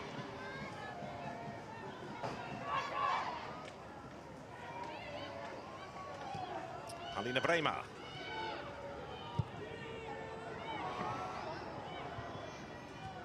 Lead by Katie Zellum. This now is Ella Toon, who wins the free kick. Again, it's good pressure from Brighton and from Maisie Simmons there, just keeping tight, pushing up. Something that Brighton probably haven't done that well on when the opposition do break out. Gaps there in the midfield. They've done it really well tonight, keeping the pressure on.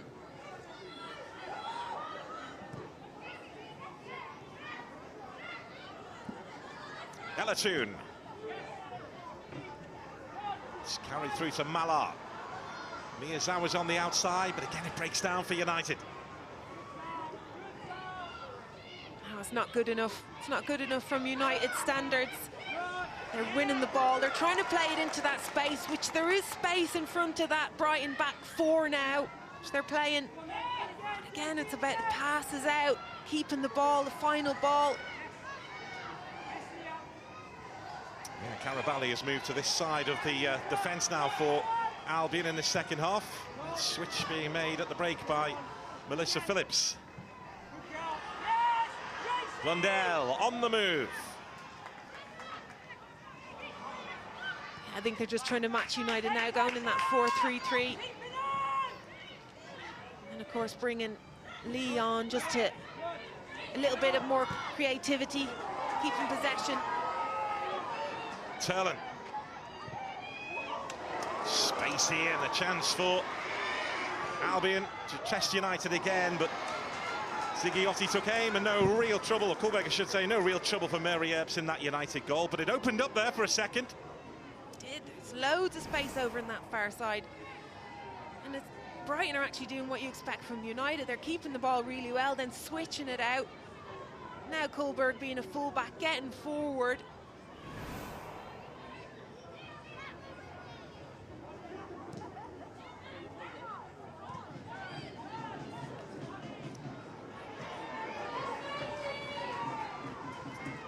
Bergsband on the retreat.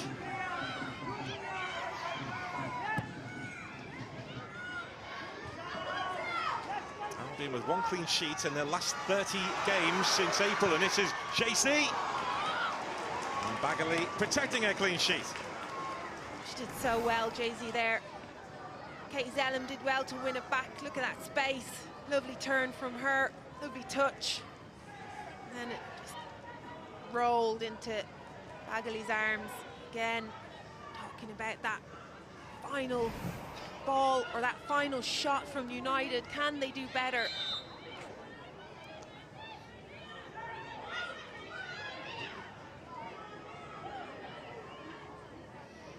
There have been plenty of changes to the United squad over the summer. Mark Skinner feels it will take around about 8 or 9 games for it all to gel together, and they will get stronger as the weeks go by. 4 players did come in late in the window. Well, it shouldn't take that long. Just looking at this team here, they've got the foundations of last season. They've got the spine. It's just a final ball, Gary. They need to do better, and those things aren't about taking time. It's about standards and about conviction. I'd be making some changes here if I were Mark. Look, as dangerous as the front three are, they just haven't done it tonight. Especially when you've got players on the bench like Lucia Garcia, Nikita Paris, Rachel Williams. Yeah, they have options.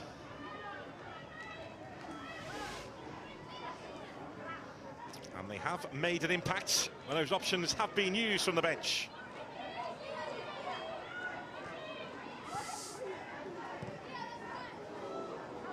Mary Earps having to readjust. Front three are also playing quite narrow. That's fine if you're expecting your fullbacks to overlap, but we haven't seen enough of that. We've seen more of it from Riviere, that's true. JC again looking to cause Albion problems. Riviere able to smuggle that through to Miyazawa because Paulina Bremer was in the way.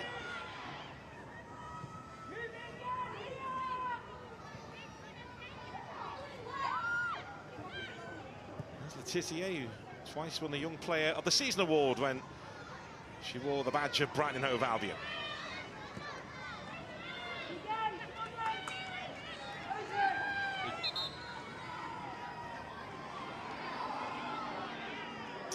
Simmons is down here. And it looks like Vicky Losada is being readied by the home team.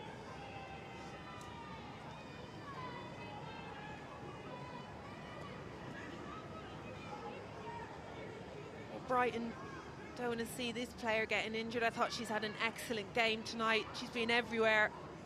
She covered a lot of ground in there and actually probably stopped United playing through the centre, which they haven't done much of at all. Well, when Albion made their moves in the transfer market in the summer, they went for experience and they went for athleticism. Vicky Losada, the experienced Vicky Losada, is about to come on.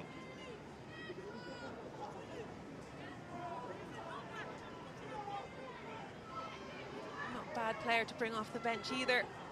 That's what it's all about for WSL teams now, is just adding to the squad. You need a big squad, you need to be able to make changes, and Melissa Phillips is not afraid to do that.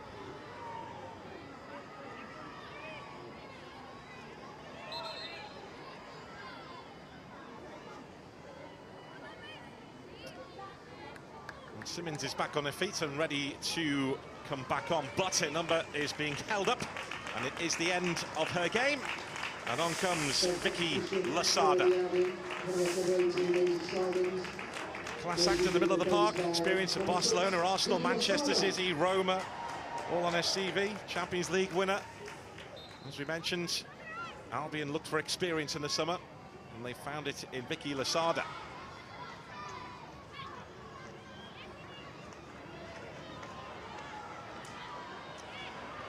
JC looking to dig her heels in, but losing out.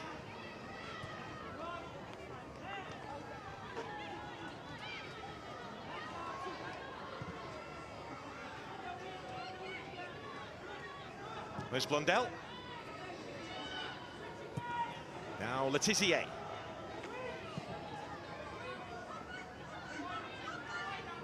Blondell again. Who knows this place inside out.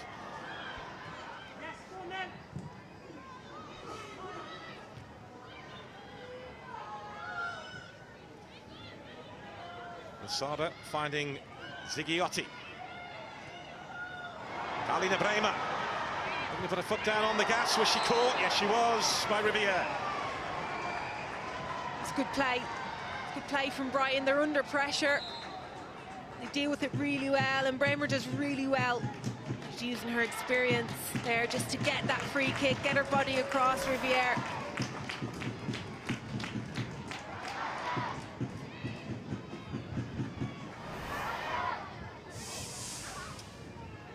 The card for Jade Riviere, a free kick for Brighton and Hove Albion, who are looking for breathing space in this contest.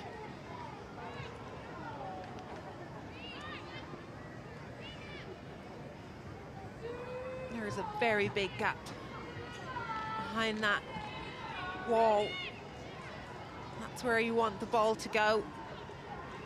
Right in there, and then Mary Earps has got to make a decision. Depends on where she's going to start. Her starting position is quite deep.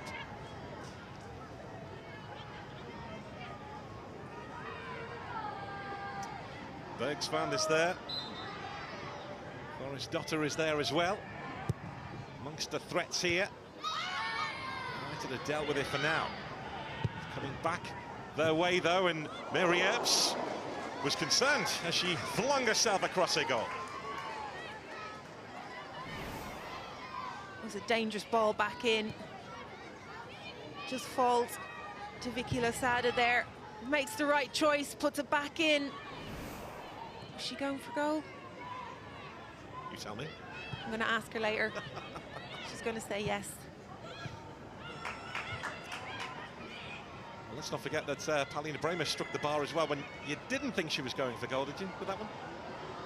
In the first half. There's Malot. Ella Toon. Was those times where United have to do better. They've caught Brighton in possession, and it's where Brighton are very, very vulnerable, and United just haven't been good at that tonight. They haven't been quick to transition to get the ball into those dangerous areas.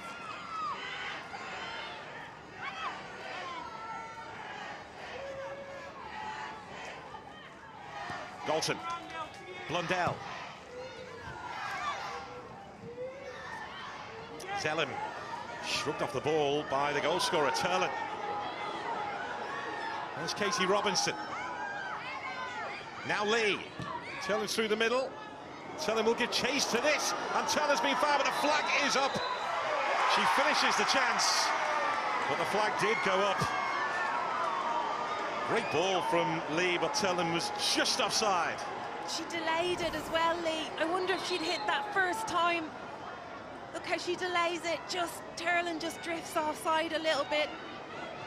What a ball, though. What a finish again from Turlin. She's a dangerous player. You can just see the confidence is coursing through her veins. 6 goals in 6 games, including the important one here so far. Yeah, just such a powerful player.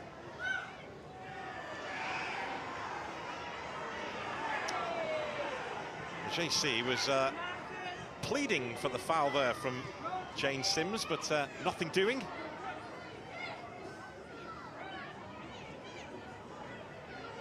There's Zellem.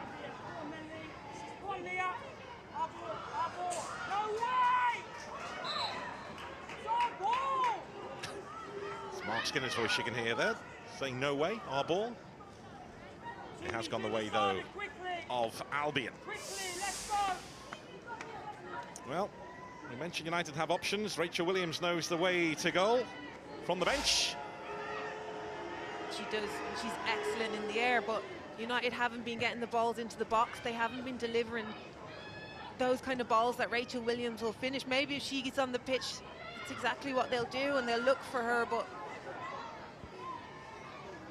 I just don't see. I think that they need a change. I think they need some pace. They need to start putting the ball in behind just to stretch the back line of Brighton, and then they can start playing.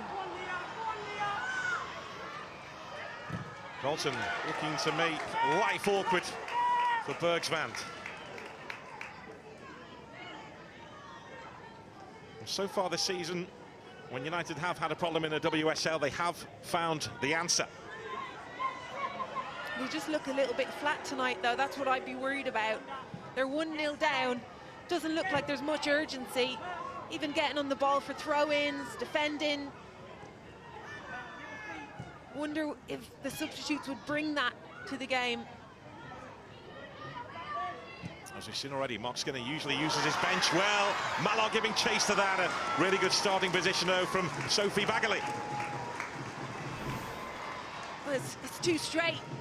Been saying that they need to play the ball in behind. It is on, but those straight balls are really difficult ones to play. And as you mentioned, the pitch size is a little bit shorter than what they're used to, so it has to go into the channels. It has to be diagonal balls in behind.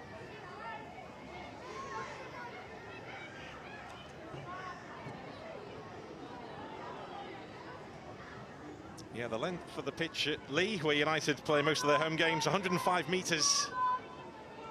The length of this one here, 102. I do go out sometimes, Emma. Sometimes. It's very good to know these measurements. There's Letizia. I'm glad they're not lost on you. There's Riviere. Well, this is where they need width.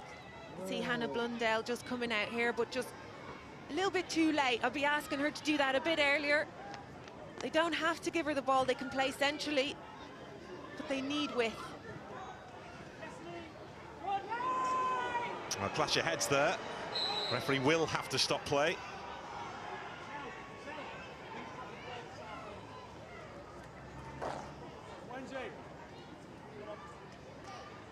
Galton down for United.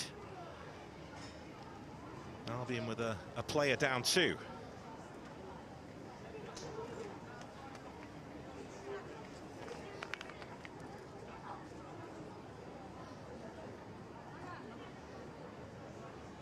Both medical teams going through their concussion protocols. As the United players come across to the bench on this near side, and Mark Skinner has a word or two. It's Katie Zellum at the moment.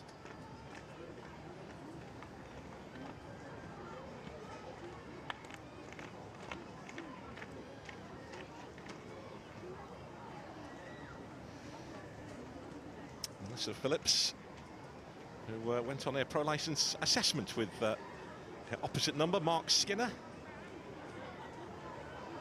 At the moment, she has the edge in this contest. Yeah, it sounded like they were swapping tactics, but with the interview that was going on, they're talking a lot about the game.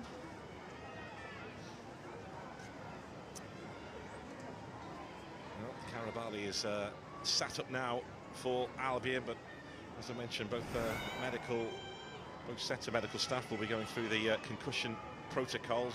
Heavy collision there. Yeah, it looks like Karabali came off the worst of it. Seems okay though.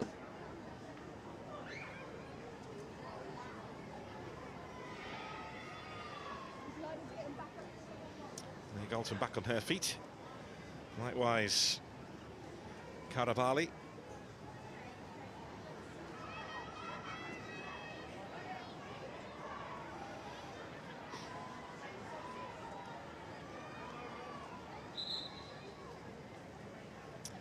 Another change imminent from the home team. Sari will be coming on shortly.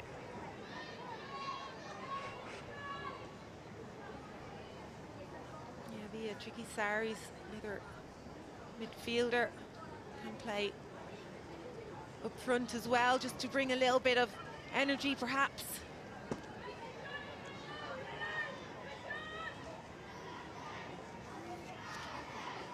Play begins again as Zellum gets involved. Away by Katie Robinson, and Karabali and Leah Galton are both back on the pitch.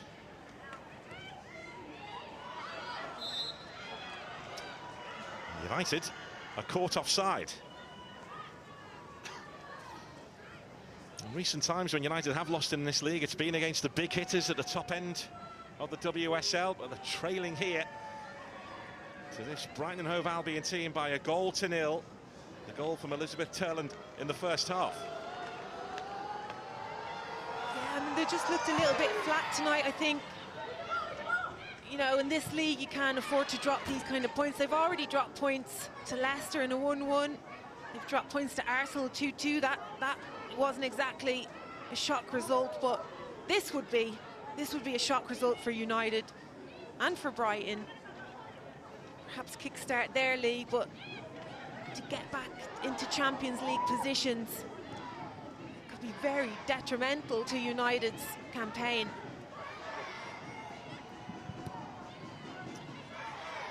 It was a significant moment for United to finish in the Champions League places last season, albeit they ran into Paris Saint-Germain in the qualifiers. As we mentioned earlier, it was United's best season yet. Yeah, and I thought they were excellent against PSG. Considering, you know, Paris Saint-Germain are an excellent team, I thought United did very, very well against them, and I thought that might give them that little push, motivation. The minute they don't really look like they have the answers. There's Blundell. JC into Galton, who delivers the cross. And it's high over the bar that time from JC, who set her sights. That's a difficult one. It's good play though from United down this left-hand side. Lovely one-touch football. Great ball in from Galton. It was on, to be fair to JC. Just couldn't keep it down. Going for the blockbuster, but sending it too high. Albion make their change. Katie Robinson is withdrawn. Sari comes on. I thought she had a good game, Robinson. She had a lot of work to do in the first half, tracking back. Wouldn't be considered a defensive player, but then in this second half just pushed up a little bit higher. Did really well to get on the end of those long passes and keep it for her team.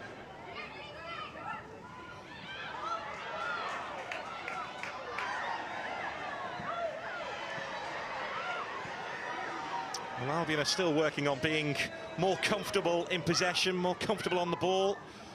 We saw them concede 2 goals against Chelsea from losing possession a couple of weeks ago, but something they are working on, to be comfortable with their foot on the ball.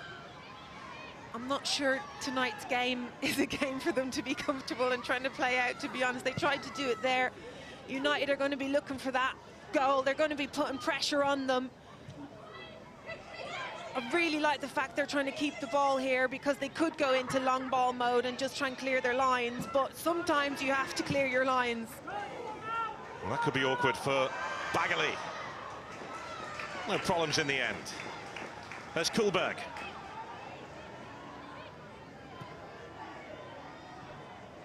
Turland involved again, but the offside flag will bring play to a halt.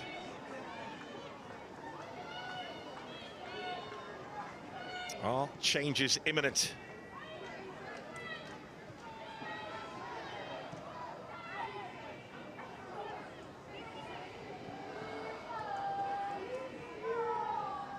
Miyazawa. There's Turner.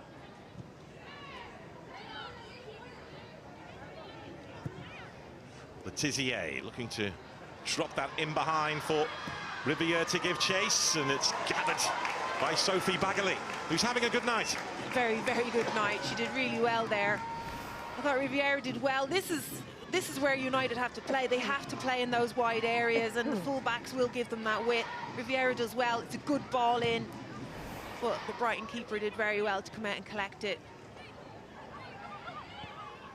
And a battle for that #1 spot with Nikki Evrod at the moment. Bagley has the #1 spot, and tonight we've seen why so far.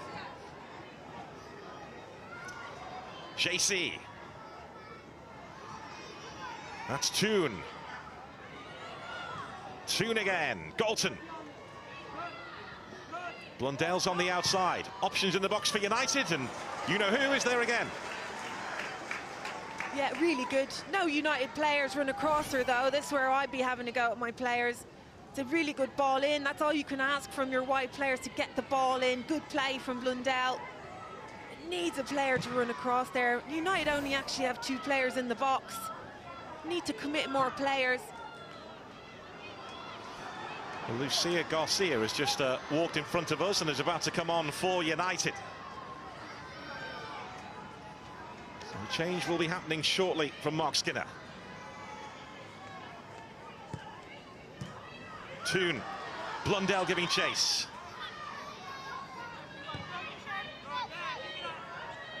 Toon again. There's Zellum. And behind Ella Toon.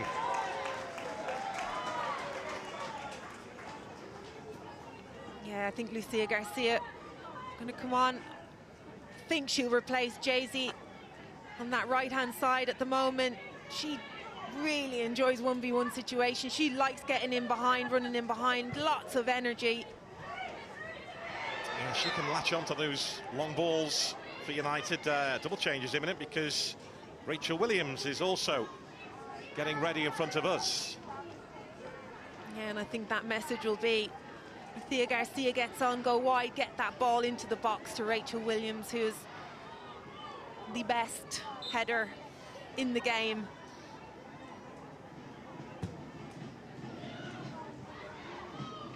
Yeah, very aggressive in the air. Rachel Williams. Give Albion something different to think about. Galton. There's Blundell. Now Ella Toon. Ball from Ella Toon, and JC tries to pounce upon it, and there to greet her was Sophie Bagley. It's a great ball, absolutely brilliant ball from Ella Toon, who just has that little bit of space and time in midfield, but what a ball from her. You know, Brighton have gone to a back 4, and I feel like Kuhlberg's just drifting a little bit too high there. I'll be pulling her back in round. But it's really good from Kuhlberg in the end, just to get her shoulder in there, and of course Bagley just to come out and collect it. As you mentioned, a great vision from Ella Toon, and execution.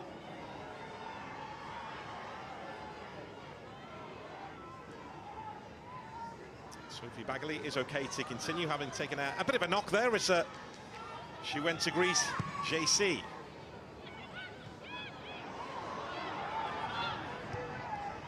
Letizier on the retreat.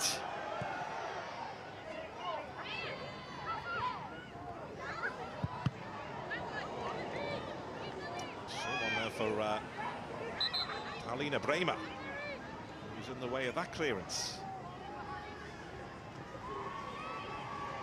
So United are bringing off Melvine Mallard, and on comes Lucia Garcia.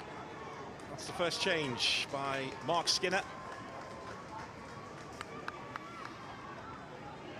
Lucia Garcia on to the pitch to add to United's attacking threat. And also coming off is Hinata Miyazawa to make way for Rachel Williams. It's just like for like sub with Lucia Garcia and Mallard. And then Miyazawa coming off in that midfield area. She looks like Rachel Williams going to drop in there into that number 10 position. It's a strange one, really. I would have thought Jay-Z, if she was going to stay on the pitch, would be playing in there and leave Rachel Williams up top.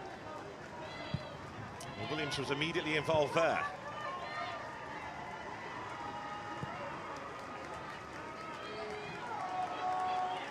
Lundell, well, she took back. The referee says no.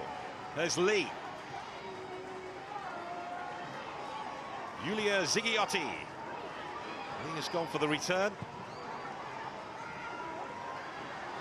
Zighiotti again. By Caravaglia, high hanging ball, looking to cause United problems. It's control from Zighiotti. She's trying to win it back, but she's lost out to Garcia. Oh, this is where Brighton need to really work, get back, get behind the ball. She's done pretty well.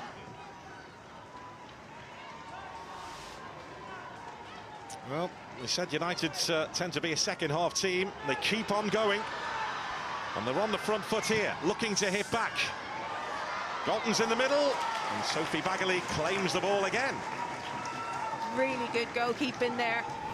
It's a good ball, a decent enough ball in from Lucia Garcia.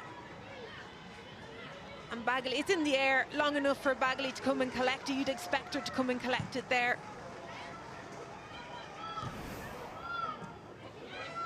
Did become a goalkeeper by chance. Volunteered when there was no goalkeeper at a match as a youngster. Do all goalkeepers become goalkeepers by chance, Emma? Well, I certainly didn't volunteer, that's for sure. She's had a good night in that Albion goal.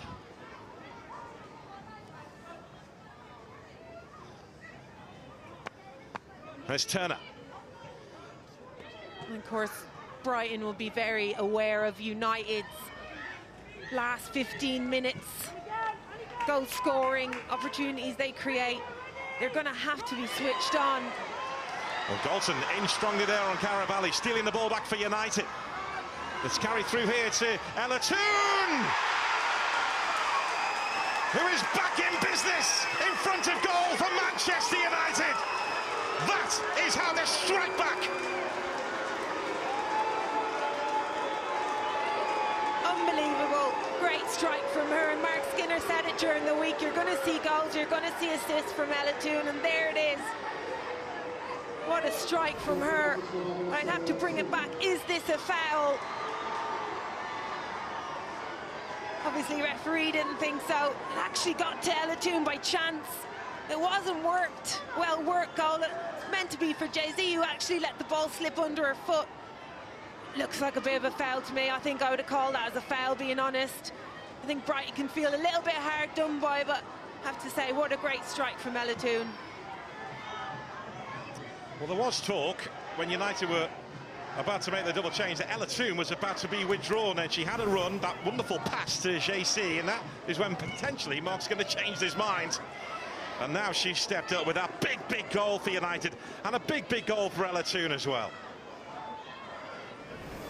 It's just that space there, isn't it? She can't be afforded that space around the edge of the area. Absolutely nothing that Sophie Bagley could have done there.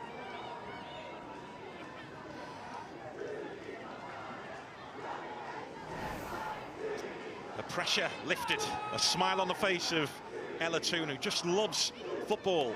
She really dislikes having a day off. When the schedule comes out for the week's training, she wants to train every single day and play every single day.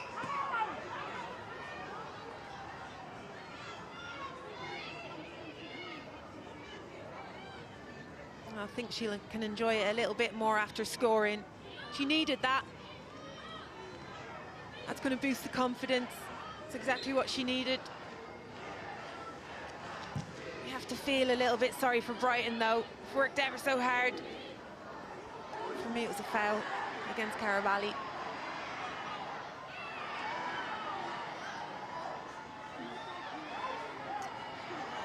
Nicely done by Katie Zellum, toying with Albion.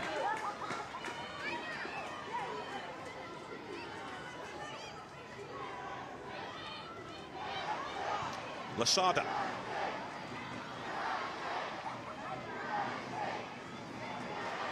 Lundell losing out to Sari.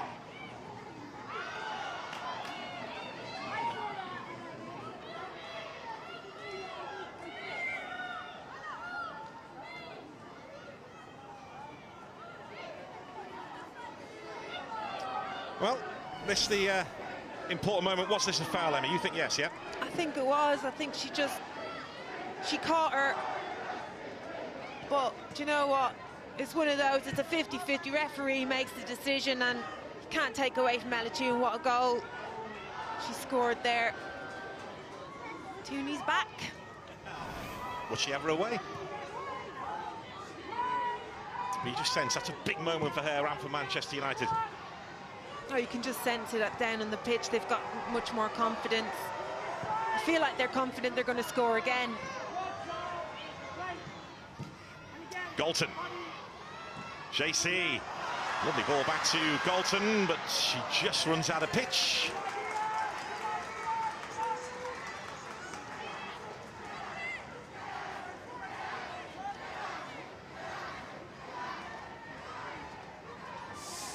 Well, football coming your way next Sunday. Leicester against Arsenal. See that from 6:30 on Sky Sports Football. And then it's Brighton Hove Albion in action again against Arsenal, Sunday the 19th, 1 o'clock on Sky Sports Football. And then the Manchester derby, United City, Sunday the 19th at 4 p.m. on Sky Sports Football. Bagley getting to that.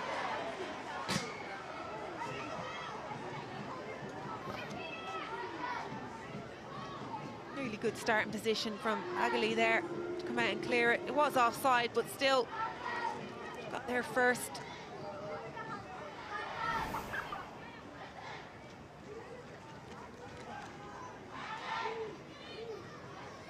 Bit of a collision in there in midfield. She's up on her feet. Vicky Lasada, she's back.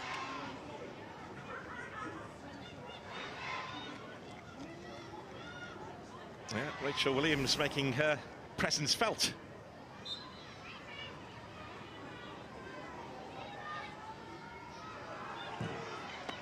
To the final 8 minutes plus additional time. Whose will is the greater here? Lee gives chase to this. Turland's in the middle. Lee's cross, and Bremer was arriving. And Mary Earps was guarding a near post. It's a save. It's a great save from Mary Earps. It's a great ball in from Lee. What a ball to the back post. Bremer's there. Just gets a toe in it, Mary Earps.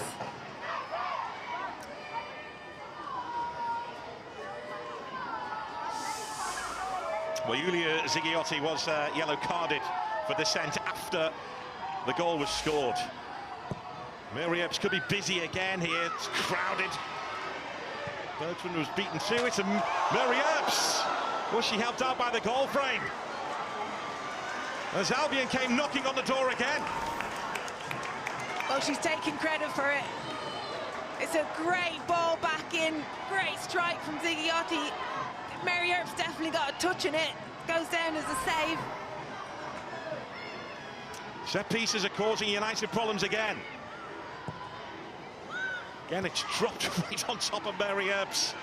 who looks to take command inside the box. Back in by Zigiotti. Turner sticks out a boot. There's Katie Zellum, the calm head in the chaos. The referee has brought play to a halt. Yeah, I think it's going to be a free kick out for United. Elizabeth Turland in there. Just look at this strike again. She really has to watch that, doesn't she, Mary Earps? She does really well. Difficult ones to deal with, to be honest. They're in the air a long time, just dipping in. Big hand from Mary Earps. An awkward one to deal with. Albion are rising up again here. There's Lee. Sari on the outside, plenty in the box for the home team. Sari digs out the cross, but far too close to the United keeper. Yeah, you can't put that ball in there, and keeper like Mary Earps or Sophie Bagley will come and just collect that easy. But it's good play from Brighton. It's very positive, winning that ball back. They're getting into good areas. They've responded well to United's leveller. There's JC. Driving at Albion. And United will settle for the corner. JC does really well. This is where I think she plays, and I think it's her best position, playing a little bit out on the right. She's got really good pace and drive.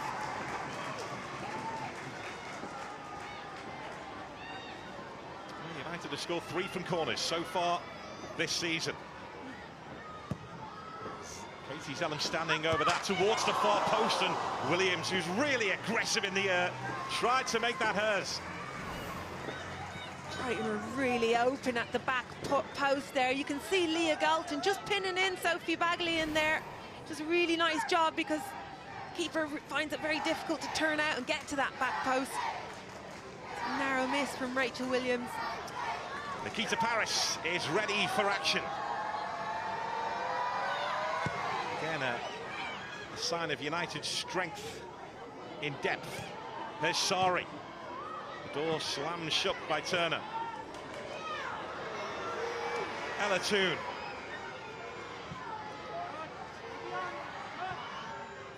Galton. Garcia. Another United corner.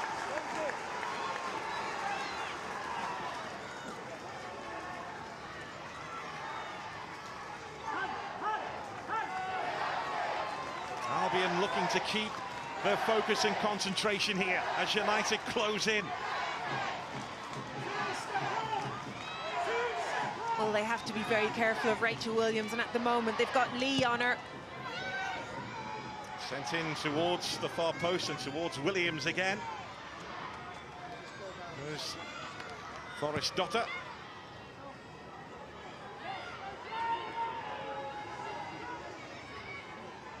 This is where Brighton need to get organised and higher up the pitch. Need to watch those gaps. Back 4 in the midfield too in there, need to work and communicate.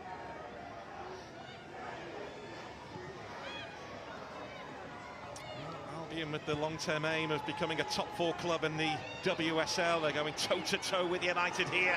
And Lee, and lovely spin to move away from Zellum. Sari's to her right. Here is Sari. Sari goes for it, and Mary Earps with a brilliant save. It may just save Manchester United. What a save. What an absolute blinder of a save. Really good play from Brighton, really good play from Lee. What a turn from her in midfield. Perfectly weighted ball out to Zari.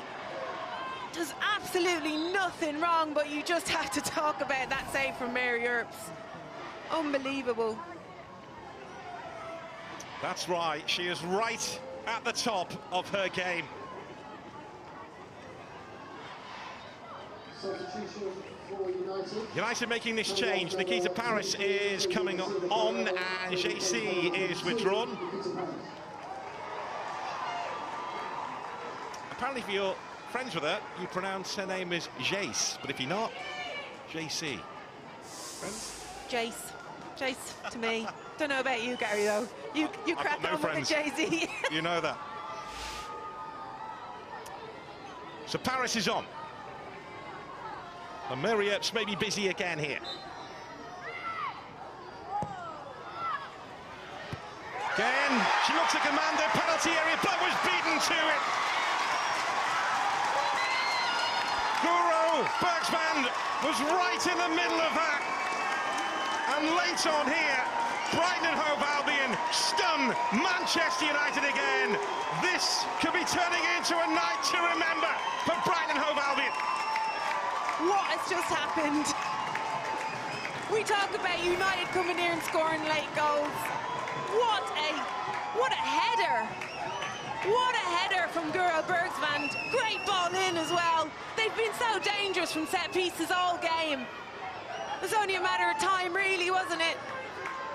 Just after that save from Mary Earp, she needs a bit of help from her defenders there. It's just poor defending.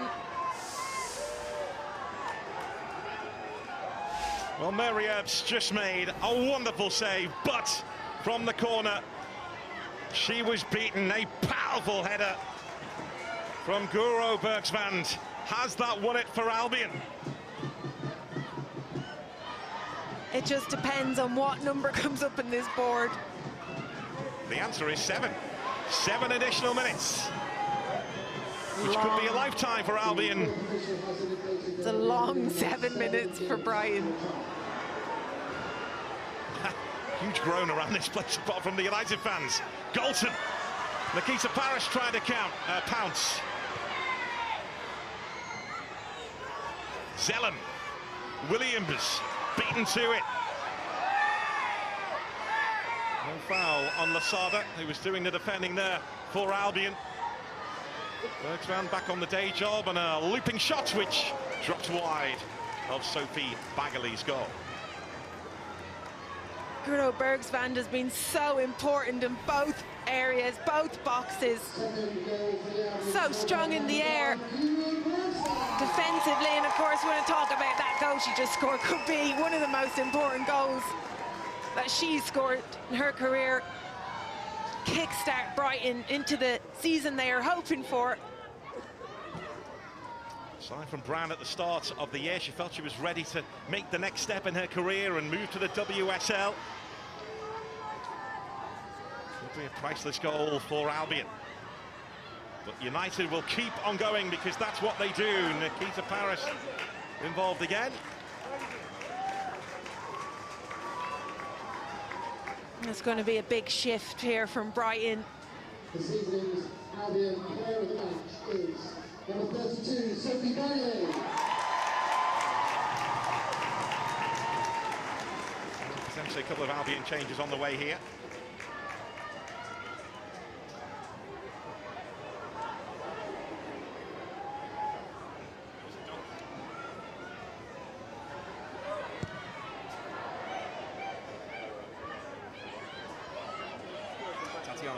Pinto looks like she is about to enter the fray. I do think it's quite brave from Melissa Phillips again. Pinto is a playmaker. She's good on the ball, but a luxury player to have, really. I would be backing up and just defend. I'd be parking the bus right now. Parking a fleet. There's Lee. Trying to link up with Turland. Lee Menwen will be coming on shortly too for Albion. That's the double change, which is happening shortly.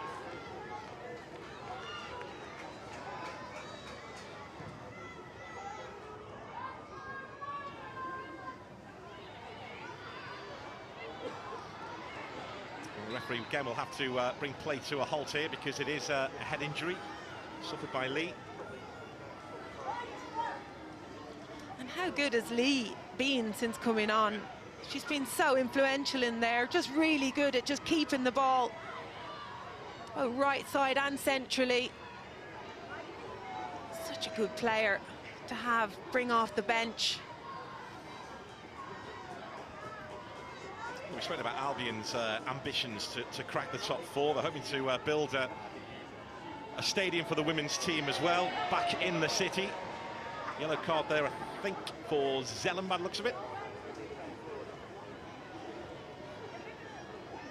So, a bit of dissent. But yeah, they are looking to build a new stadium back in their home city for the women's team. And we've seen the great support that they've had here tonight, as well as the United fans that have travelled as well. It's a fantastic club, Gary. Always has been. I joined Brighton for the last little show in my career, and it was a fantastic club back then. They had big ideas and big support for the women's team, and only positive things to say for this club.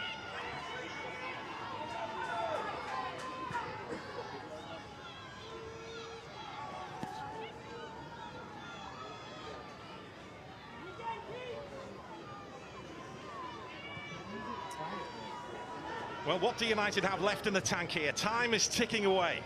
We've seen the powers of recovery already in this contest, and they'll have to dig deep and show them again. Look at that space on that side. Emma Kullberg does well to get back, but there's a lot of space out there. It's what United should have been doing all game, getting on the ball, getting it wide, asking your fullbacks to get high. Hannah Blundell hasn't got high enough for me this game. One of those ones that they can look back on and say, what if?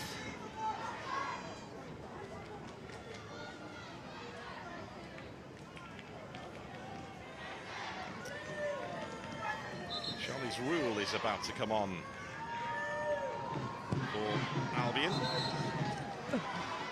We're just bringing place to a halt, so these substitutions can take place. Paulina Bremer is withdrawn. She's put in a real shift tonight, as you'd expect.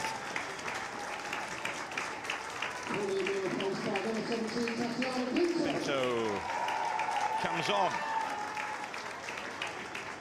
Yeah, Bremer's been very, very good.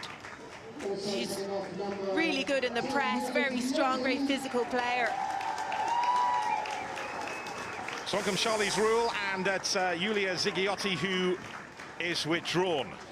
Yeah, another player who's put in a major shift. Thought she had a good game as well. Really good defensive duty from her. Lots of energy right till the end.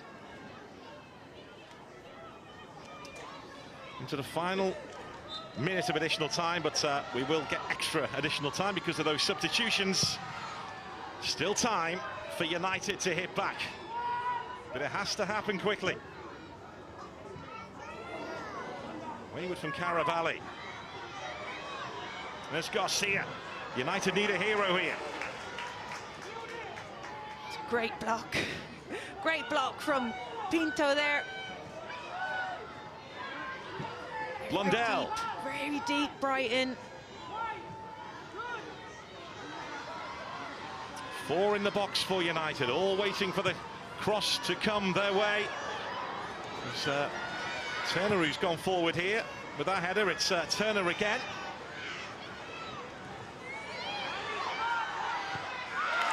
A firm challenge from Caravalli. Here come United again. Katie Zellen. Can they save this? The header from Bergsvand, and it goes behind for a corner. It's got to be the last chance here for United. We've got Mary Earps coming up.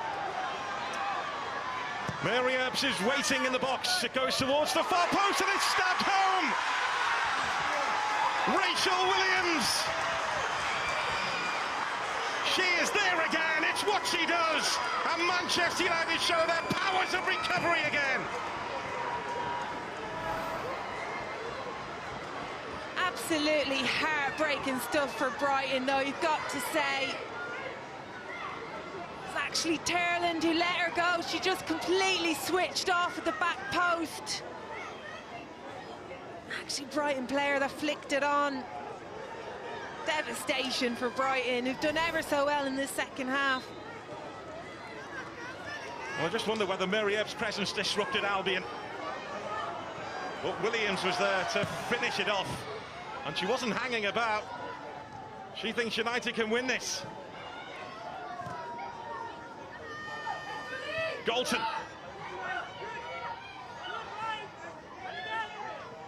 Karabali.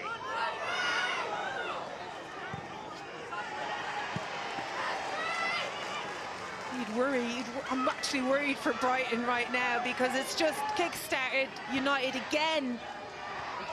Just seem to have that, whenever they score, they have that energy, but it just drops off. They don't have time for it to drop off. They have to get the ball in the box.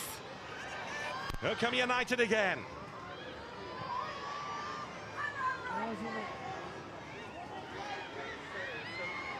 Riviere.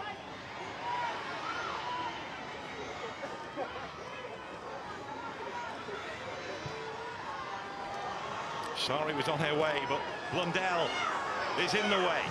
There's Katie Zellen. United looking for another one here. And that time it was Forrest Dotter who had to take charge. My heart is literally in my mouth. It's on the 99th minute. And we said the last corner was the last chance. This could be the last chance for United to win it.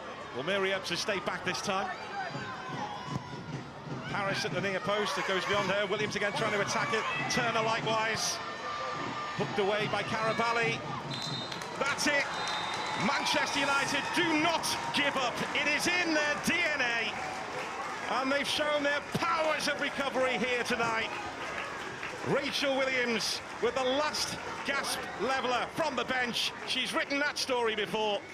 But Brighton Hove Albion have shown that they will give anyone a game here. They almost won it.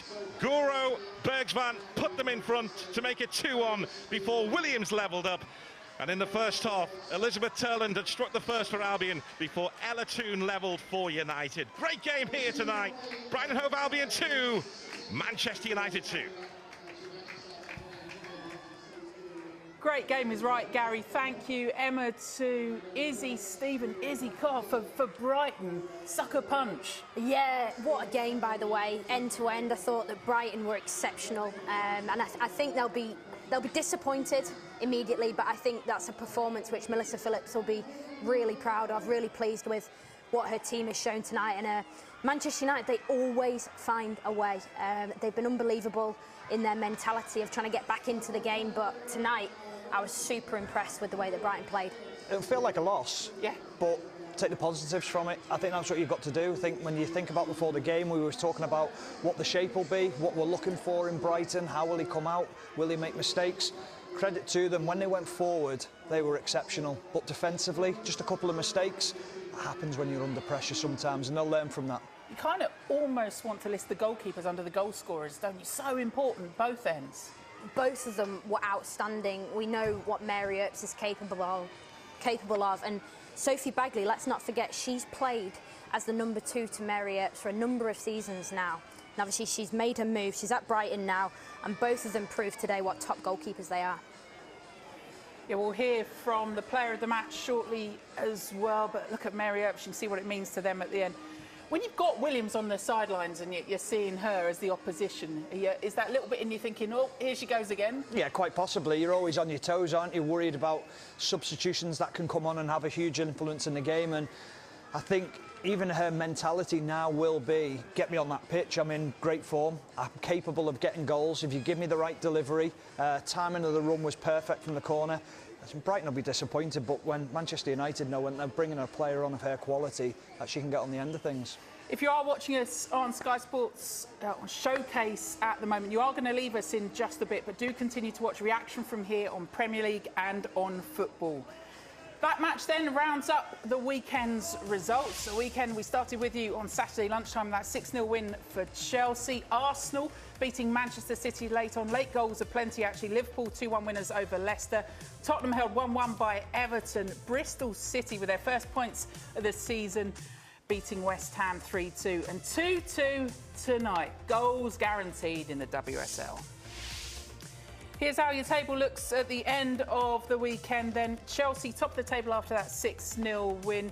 Manchester City dropping vital points. Manchester United in 6th. Brighton, with those first 3 points of the season, sees them in 9th. Monday night football coming up, then off to Spurs against Chelsea. The build-up from 6:30 for that one. Reminder to keep watching us then on Sky Sports Football and on Sky Sports Premier League as we hear from the managers and reaction from that 2-2 draw. Brighton rocked United, but they came back at them.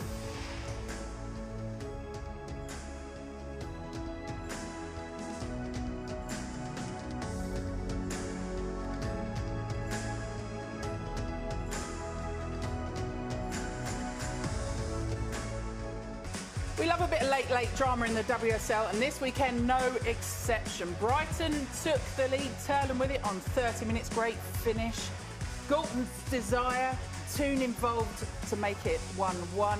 Bergsman with a late header, thought that Brighton had won it before Rachel Williams did what Rachel Williams does. 2-2, that one finishes.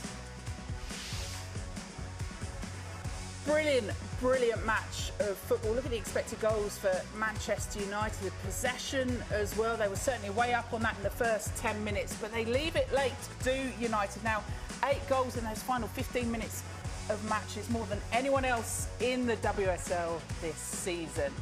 The all-important goal, though, from Rachel Williams, and she joins myself, Izzy Christensen and Stephen Warnock. Rachel, I said you do what Rachel Williams does.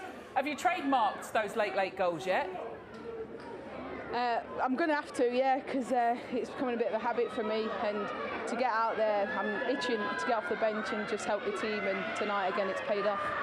When you say itching to get off the bench, what's the instruction from the gaffer before you go on? Go and score? Well, again, you'll get your information. It was to go 2 up top and just get the ball wide, get crosses in, and just get your head on the end of it, or anything on the end of it. And well, I think it come from a set piece. Actually, I can't quite remember. It's all a bit of a blur, but yeah, I've got the goal again. Do you want to have a look? Shall we show you? Here is your goal in all its glory. We said, oh, here comes Mary Earps. Is she going to cause distraction? What happens next? There I am, popping up. Mary actually came running up. She was a bit aggressive, actually. She was like, Rach, get on this. And she said it was a luminous screen that dazzled everyone, and the gap was there for me to tap in.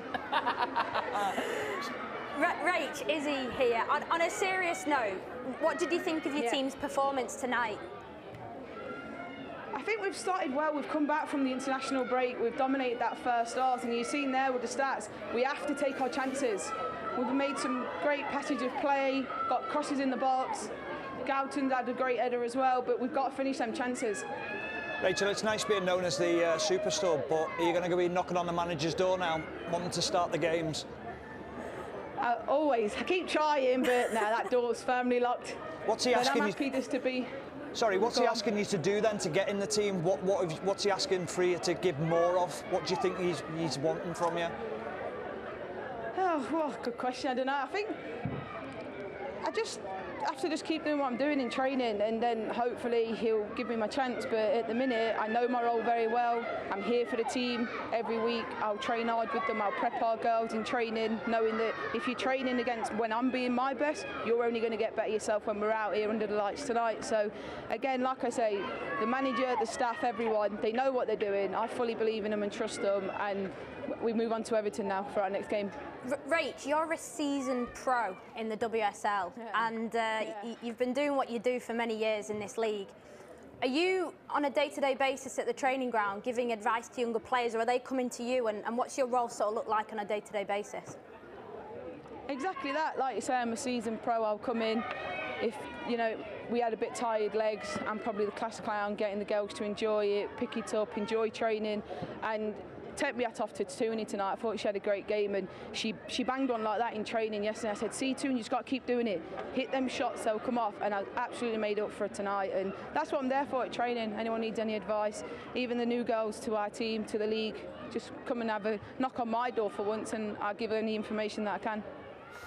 Sounds like you're playing a vital role. I was going to say about Ella too, because we saw maybe some frustration from her. What's it been like? You say that you've been telling her in training, just keep trying it, keep trying it. Yeah, just keep persevering. Look, it's football at the end of the day, and we're out here doing what we love. And especially me and the journey that I've come on, I don't take any days, even if it's training, don't take it for granted, because tonight, when you're needed, you have to pull out goals like what Tooney's done. And that's what our girls do. They're resilient, they'll keep fighting till the very end, and we stick together. A lot's been made at a certain club, Manchester United, about Fergie time. Is this Skinner time now? Are you winding them up about it? Yeah, it's looking like that, yeah. Look, I've worked with Mark a few times now, and you know, I've got great respect for him. And when I come down from off the bench tonight, he only has to just put his trust and his belief in me, and I'll give all I can for him and the team. And yeah, it's a bit of a Skinner time now. You go enjoy the trip home once again with another goal in your back pocket. Rachel, thank you so much for coming on. Cheers, thank you. Let's have a little look then at Skinner time. She does it time and time again. What is it about Rachel Skinner that just makes this happen? Well, to be honest with you, I used to play with Rachel at Birmingham City, and she's got an unbelievable presence in the box, defending and attacking. And this one here, she just sniffs it out, she just reacts quicker, and she knows her role. You know, she's really clear on what she's doing. She's been doing this for years, and it was absolutely no surprise. And you know, Brighton must have been really scared to see her coming off the bench. It was inevitable with the scoreline that Rachel Williams is going to come off. She's a massive danger, and she's proved it once again. Well done for saying Rachel Williams, because I think I just called her Rachel Skinner, didn't I? Which, you know, well, Skinner to be honest, I was going to say, yeah, she's got the Caroline Barker role, the class clown. We'll let that one settle. This United side, did they deserve that at the end? I didn't deserve that. Did they deserve that? Listen, I don't think... The reason I asked Rachel about the team's performance, because I didn't think United were at their best, but I think it was because of Brighton. And I think the way that Brighton played, how organised they were, Emma Byrne mentioned it in commentary, which I thought was an excellent point about the shift in formation that Brighton did throughout the game. And I actually think massive credit needs to be given to Melissa Phillips and her coaching team for the way that she set up pragmatically, stopping Manchester United in the key areas. Listen, we were saying off air, this has been a tale of two goalkeepers. Mary Earps and Sophie Bagley, they've both been absolutely exceptional. So you could say on another day, better finishing required. But fundamentally, I think that performance was all about Brighton and Manchester United. You know, they've gone back up north with a point. I think in the context of things, it's probably a good point. I think they'll be happy with it on the grand scheme of things. I think tactically, Brighton were better. I think Mark's going to change things and try to affect the game, which is what he's very good at. Like as he says, the finishing has to be better, and would that have swung the game? But take nothing away from both goalkeepers. Should go back to that first goal, Turland as well. Saying she's been doing it all season as well, just so composed in front of goal. I absolutely love this goal for a number of reasons. I think that in football we speak a lot about pressing, but for me it's always the question back, well, why are we pressing? Number one is to win the ball high up the pitch and stop the opposition from playing. Number two is press high to win and to create a goal-scoring chance. And this is exactly what this is. I love the turn in this picture here, the pass. And this, we do think this was a shot, but let's take nothing away from Turland's touch and finish. This is a better angle here. You can just see Turland drifting into the picture. She's pointing where she wants the ball. She's active. She's wanting the ball, and this touch, bang, finish. This is a training drill in a live match. It's unbelievable from Brighton, and Turland adding her tallies up again, and you know, this is top draw from her. I think that's Brighton's biggest strength from watching them tonight. The pressing from the front. They do it so well. The biggest downfall was what was spoke about before the game was playing out from the back, making mistakes. But once they get in advanced areas, pressing from the front is superb. 1-1, first goal in 27 appearances for Manchester United. I said it was about the desire of Leah Galton. We think that was a foul. It was contentious, yeah. Leah Galton, you know, she's gone in with force, but let's just speak about this. Ella Toon, you know, she's been under... She's been under the critics. This is a better angle here. There was contact, yes. But Leah Galton, she is a hungry player to win the ball back high up the pitch again. And this Tooney has a little look, her awareness of what's around her. And that is Ella Toon, our absolute best. Off the cuff moment, she's got the technical ability, the quality. And she needed that tonight. And I'm not afraid to say that. Listen here, look. Top corner finish. Sophie Bagley, absolutely no chance. And she'll be absolutely delighted with that finish. Yeah, because nothing was beaten Bagley until that point. It's taken that to beat her. So that made it 1-1. You then looked at Brighton and this late header, thought they'd won it. Yeah, but this wasn't the first time that they'd been given an opportunity from a set piece, and Bergvall gets up well. Oh, I think you said it in the commentary, didn't you, or when we were off air, Izzy? made a change, Manchester United, and Nikita Paris comes on a set piece. Does that just shift how you are, the organisation? And it's actually Nikita Paris who's in and around the incident or the goal when it goes in. Yeah, it's a great point, and it's also a great header from their captain on the night, who I thought in the first half particularly was exceptional. Brighton then winning 2-1 at that point. We've seen the 2-2 from Rachel Skinner-Williams, so we don't have to see that. OK, but we'll get more reaction to come from this one tonight. A 2-2 draw, far from a bore draw, and 2-2 United come away with a point.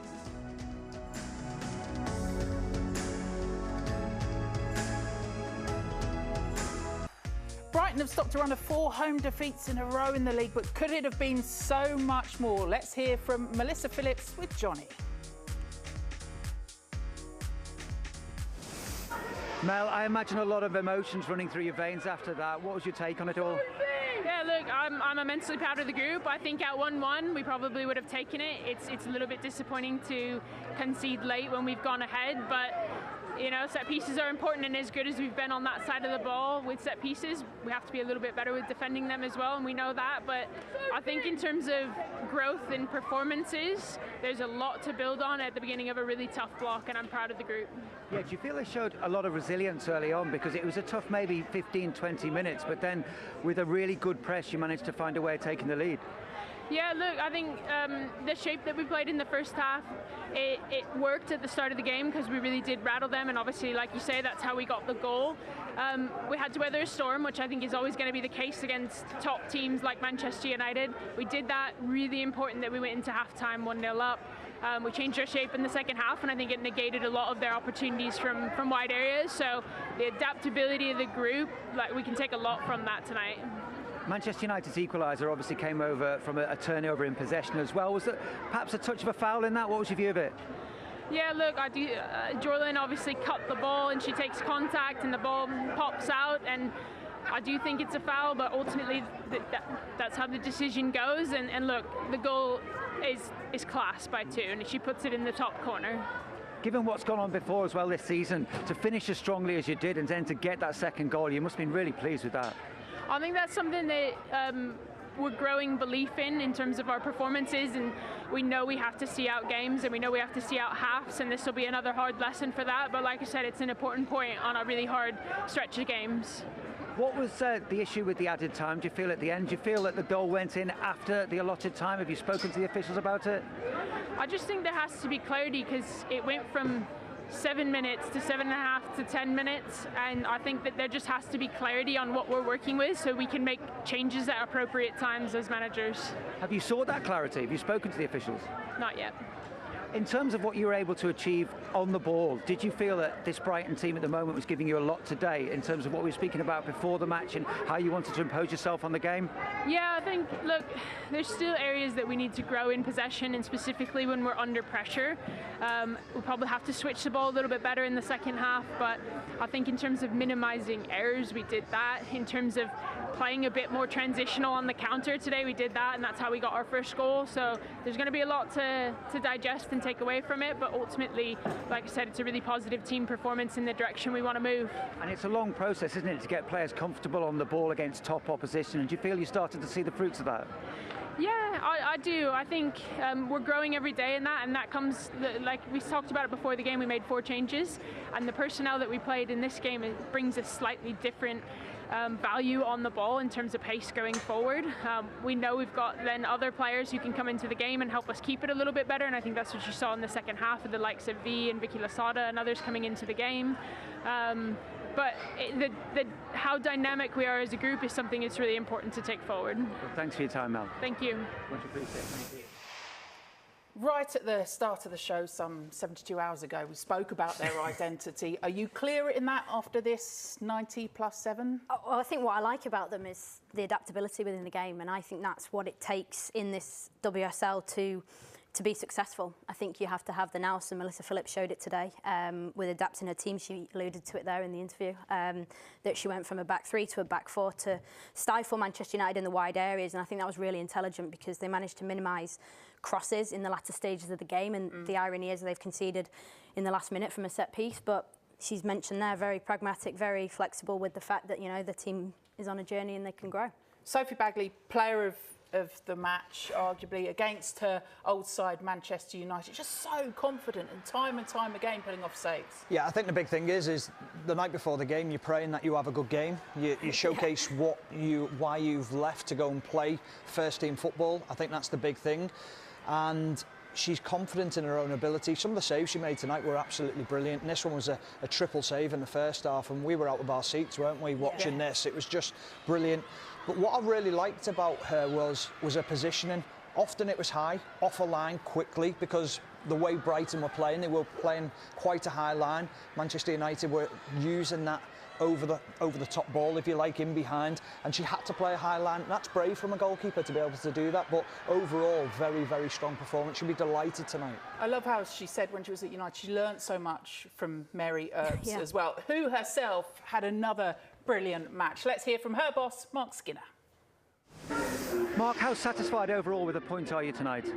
No, not satisfied with the point. We need to take 3 points, and that's not anything other than you create that amount of chances with the quality. We've got to take them. That's on us. That's on us as a team, as a collective, and we want to be better at that. You know, we'll have disappointed faces in there. Look, it's great to come back, but we shouldn't put ourselves in a position where we're coming back. I want to credit Brighton for the energy they gave tonight. The quality, and their finishes were good. You know, we've allowed them, but they're good. So credit to them, but from our perspective, we have to be better than that. We have to punish teams. We've created enough tonight to win the game 5 or 6, and that's where I'm going to ask us to be better. We're going to take ownership, accountability, and we need to be better at that. It looked like a great start, the first 15 or 20. Season before last, we talked about draws punishing Manchester United in their race for the Champions League. Last year, we talked about it in the race for the title. Could this be their undoing this season again? You certainly look at fixtures like today, and listen, he's spot on with what Manchester United didn't do today, but I also think Brighton exceptional, but could be, you know, come the end of the season, you know, might look back on that result and be like, that is one that's potentially stopped us from achieving our goals. He's got very high standards, hasn't he? You can see that in the interview there. The first question straight away. Satisfied with the point? Absolutely not. And I think that's the mentality that you've got to have if you want to be pushing at the right end of the table. But however, I think sometimes you've got to step away and go, we've got to hold our hands up tonight. Tactically, we went up against a very good team. Huge results this weekend. You saw there Bristol City off the bottom of the table. That's a result of Aston Villa's defeat against Chelsea that sent Chelsea top, and Bristol City beating West Ham. You can see the goals from all those games across our social on Sky Sports online as well, and that's where you can hear more reaction from the all of this weekend. Right, here's what's coming up then. Thank you, Izzy. Thank you, Stephen. Monday night football, Spurs against Chelsea from 6:30, your Premier League action.